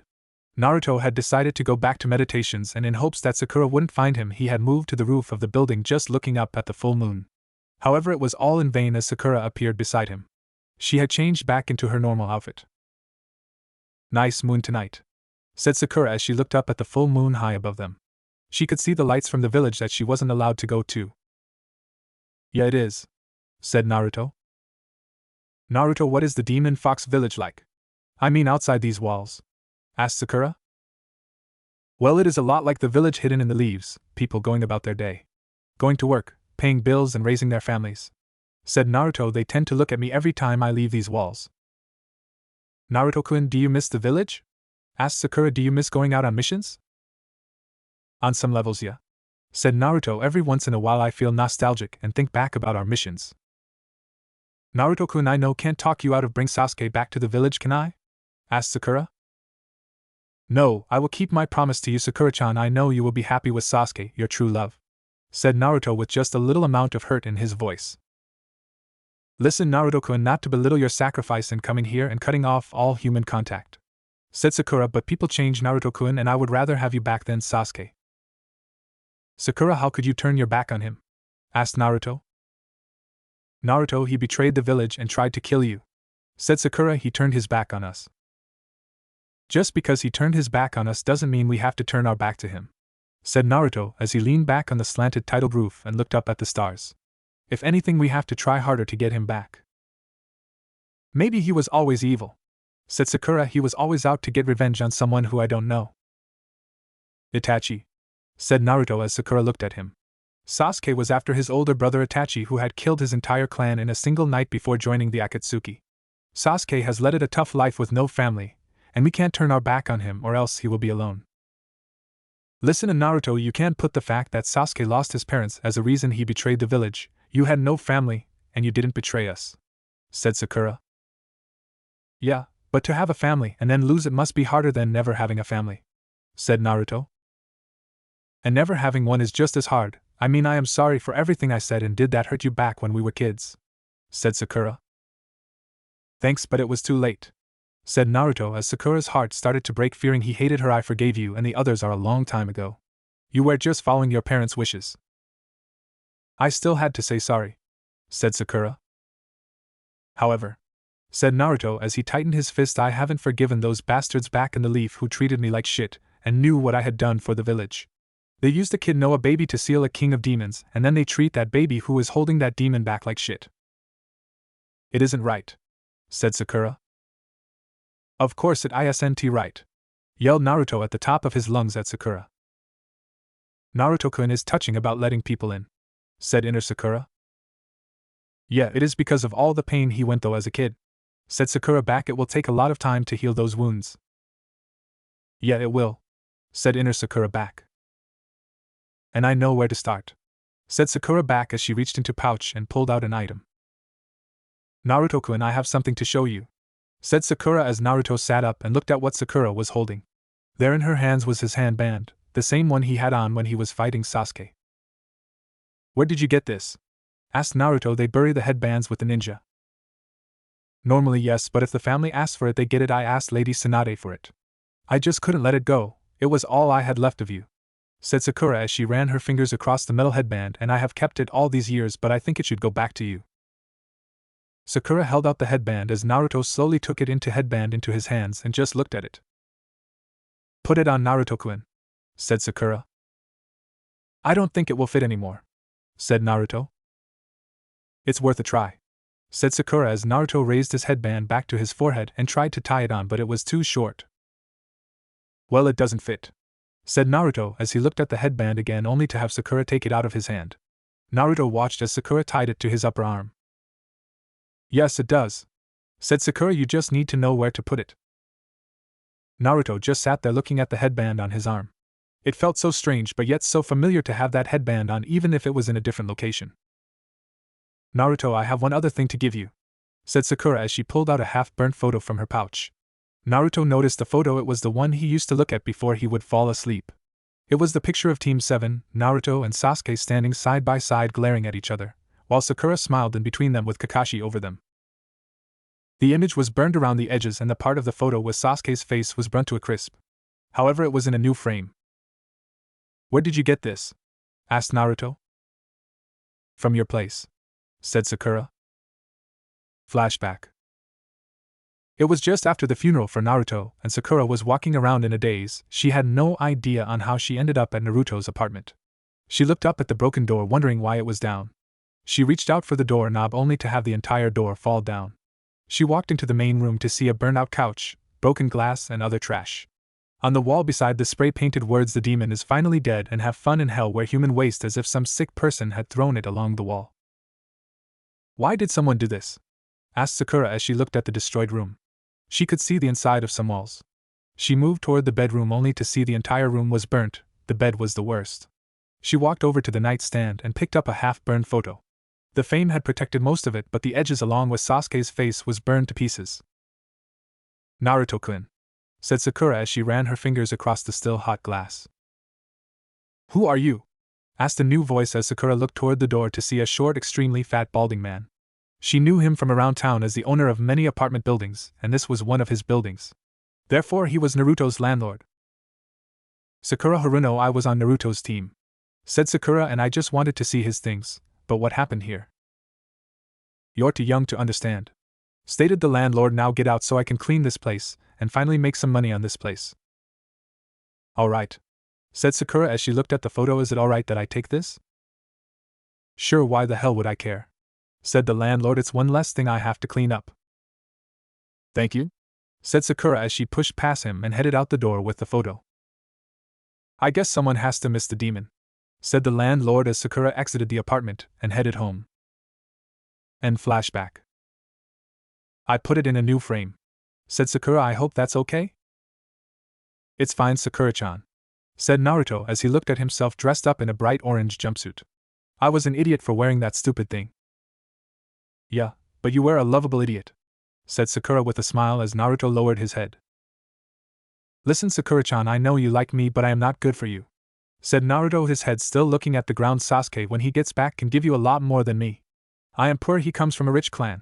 I am a demon's child, he is the golden child. He is better than me, and you deserve the best. Naruto felt Sakura's hand on his chin. She pulled his head up and looked Naruto's blue eyes. Sasuke may have money but not your heart. I know you would never turn your back on friends like Sasuke did. You never go back on your word, said Sakura as she moved forward so her hot breath could be felt on Naruto's lips. As for you not being good for me. With that she pressed her lips against his and Sakura started kissing him. For a moment Naruto didn't return the kiss, but slowly he started to kiss her back. It was slow, as if he was afraid to show his feelings. Sakura pulled back for some air but kept their foreheads pressed together so she could look straight into those warm blue eyes and he could look into those sea green eyes. Let me decide that, Naruto-kun, said Sakura softly as she kissed Naruto again, and this time he returned the kiss right away. On a nearby rooftop, Saito sat watching Naruto and Sakura kissing on top of their roof. I expected better than that from you, Naruto. You let the vixen win, said Saito. You let her get control. Control is the wrong word, Saito, said a voice as Saito looked toward his right as Katara appeared out of the wind. What would you call it? Asked Saito as Katara walked up and sat beside her future mate. Love, said Katara as she looked into his eyes, and as much as you hate to admit it, you know Naruto loves Sakura just like you love me. I don't love you, snapped Saito. Yeah, right, said Katara with a laugh. Did you not think I would notice you checking me out or looking at me from across the table, even before our parents told us we were arranged for mating? Saito didn't say anything. He was too busy trying to think of a way out of this. However, not talking gave Katara the opening she needed. You can play the tough, cold-hearted fox all you want, but like Naruto, deep down you're emotional and just want to be loved, said Katara. I am Prince of the Demon Foxes, next in line for the throne of the Demon Foxes, said Saito. You also lost your mom, your baby sister, and then your father in the span of a week, said Katara as Saito looked at the ground as he tried not to remember the hardest week in his life. You may have gotten your father back, but that was after 12 years of being without a family. While 12 years is a short time for us, it is still time away from your only living family. Shut up, Katara, said Saito as he disappeared into a ball of flames. Looks like you will be harder for me to open up than Naruto were for Sakura, said Katara. However, I have more time to play with. Meanwhile, in the human world, Sasuke Uchiha walked down a darkened room full of huge test tubes full of water. He walked up to the largest one, separated from the others. I knew it was you, said a voice from the tube. The fact that you are here proves that you were the one who killed Orochimaru. Yes, answered Sasuke, but first let's get you out of there. With that, Sasuke cut across the tube, releasing the water. The water poured out onto the floor into a large pool. From that pool a human face appeared. Free at last, said a nude man about Sasuke's age. He had white hair with deep purple eyes and sharp shark-like teeth. Yeah, Suigetsu, you're the first, said Sasuke. First, so you're forming a team? Asked Suigetsu. Yes, Karen from the southern hideout, and Yugo from the northern hideout, said Sasuke. Are those two? I don't like those two, said Suigetsu. You liking those two is not my concern, said Sasuke. Put some cloths on, we are leaving. Who are you to order me around? You may have freed me, but you don't own me, said Suigetsu as Sasuke turned walked out of the base. What are you doing? Asked Bilal as he slithered up to Sasuke as he walked out of the base. Just wait, said Sasuke as they became two headed out of the base. Then just after sunrise they came across Suigetsu swimming in a large pool of water in the middle of the road. It was your team, wasn't it? The team that took down Zabuza Momochi? Asked Suigetsu as he turned and looked at Sasuke. What happened to his blade? Sasuke didn't say anything. He just stood there and watched Suigetsu swim in the pool he had created. Okay, how about this? You give me the blade and I'll help you in whatever you're planning, said Suigetsu. Sasuke just looked at him before walking across the water. Put some clothes on, said Sasuke. Fine, said Suigetsu. Naruto sat in meditation, but his mind was focused of what had happened the night before. Sakura had kissed him. Sakura, the girl he had a crush on this before he could remember, had kissed him. Oh, how he loved the taste of her lips on his. The slight moan she gave off when he brushed some of her hair behind her ear sounded like music to him. His entire body felt as if electricity was running through it even just thinking about it. You seem happy today, Naruto, said the Kyubi as he appeared beside the young ninja. Yeah, well, said Naruto. You kissed the vixen, didn't you? Asked Kyubi. How did you know? Asked Naruto, slightly embarrassed. The Kyubi had become almost like a father to him. The outer perimeter guards were interested in what was going on, said Kyubi. Next time do it in a more private area. Sorry, said Naruto. At least you didn't go all the way, did you? Asked Kyubi. No, I didn't, said Naruto. Do you really think I would be that careless? No, but emotions tend to be strong in the first love and you don't get second chances, said Kyubi. I know, and nothing happened, we only kissed, said Naruto. Okay, but do you love her? asked Kyubi as Naruto closed his eyes and let out a breath. Yeah, I think I do, said Naruto. Very well, follow me, said Kyubi as the two of them headed toward a training field. Back in the human world, Suigetsu, who was now dressed in a purple sleeveless shirt with light blue pants, walked up to a large bridge along with Sasuke. The Great Naruto Bridge, read Suigetsu. What a strange name. Yes, I guess it is, said Sasuke. Is this Naruto the same who is the Kyubi student? Asked Bilal. Correct, said Sasuke as he headed toward a side path that led toward the place where Team 7 had left the sword. When they got up there, they found the sword gone. No sword, no deal, said Suigetsu. Why don't we get something to eat before going our separate ways? A couple minutes later, they were sitting in an ice cream bar eating with girls watching every one of Sasuke's moves. Looks like you're a ladies' man, Sasuke, said Suigetsu as a lady carrying a new bowl of ice cream walked up. Hello? Said Suigetsu as the woman kept looking at Sasuke with a huge blush on her face. What can I do? Asked the woman. Well, he is looking for that huge sword that was by the bridge, said Suigetsu as the woman ran off before coming back a moment later with a dozen other girls, all screaming the same basic thing. Tsunade, who lives by the river, he would know. Tsunade, said Sasuke as he remembered the bridge builder's face from that mission years ago. Let's go, Suigetsu. Meanwhile, in the demon world, Naruto stood before the Kyubi. What, we tried that a few days ago, and I couldn't have mastered the control that soon, said Naruto. Just try the Sage Mode again, ordered Kyubi as Naruto formed the seal. To his surprise, the Sage Mode started to appear faster than it ever had before, and soon he was in full Sage Mode, and then to his surprise the chakra leveled out, and he was in control. How could I have mastered it already? Asked Naruto as he looked at his hand. The vixen, said Kyubi. Yeah, she was my problem, but all we did was kiss. How could that make the difference? Asked Naruto. It isn't the kiss per se, it is that fact that you accepted the fact that you love her, said Kyubi. You were torn in your feelings and that unbalance caused your problem, so now it is gone. Are you saying just by saying I love Sakura-chan was all I need to allow me to use Sage Mode? Asked Naruto. No, just saying it isn't all you need to believe it in your heart, said Kyubi. You needed to settle the issue of Sakura. You could have decided to hate her, and you would have still mastered Sage Mode. You wanted me to hate her? Asked Naruto as he showed his teeth. No, but if you had decided to hate her, then the issue would have been settled and you would master Sage Mode, said Kyubi as he looked at his student. I am actually pleased you picked to love the vixen. Why? Asked Naruto. Naruto, to love a vixen is a double-edged sword, said the Kyubi. If you truly love her, she is the source of your biggest strength and your biggest weakness.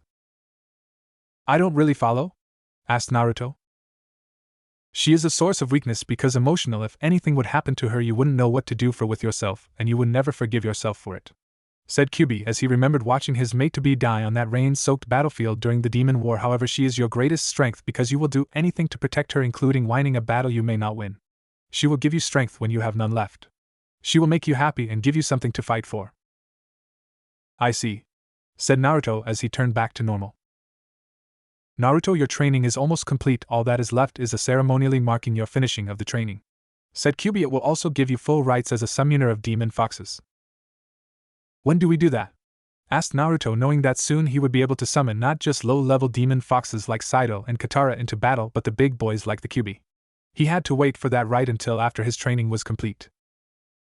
Sunrise tomorrow, said Kyubi. That is when tradition says it must happen, and then you should be back home in the Leaf by midday tomorrow if you should please.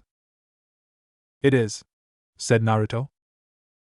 Meanwhile, near the border with Wave, a team from the Leaf walked.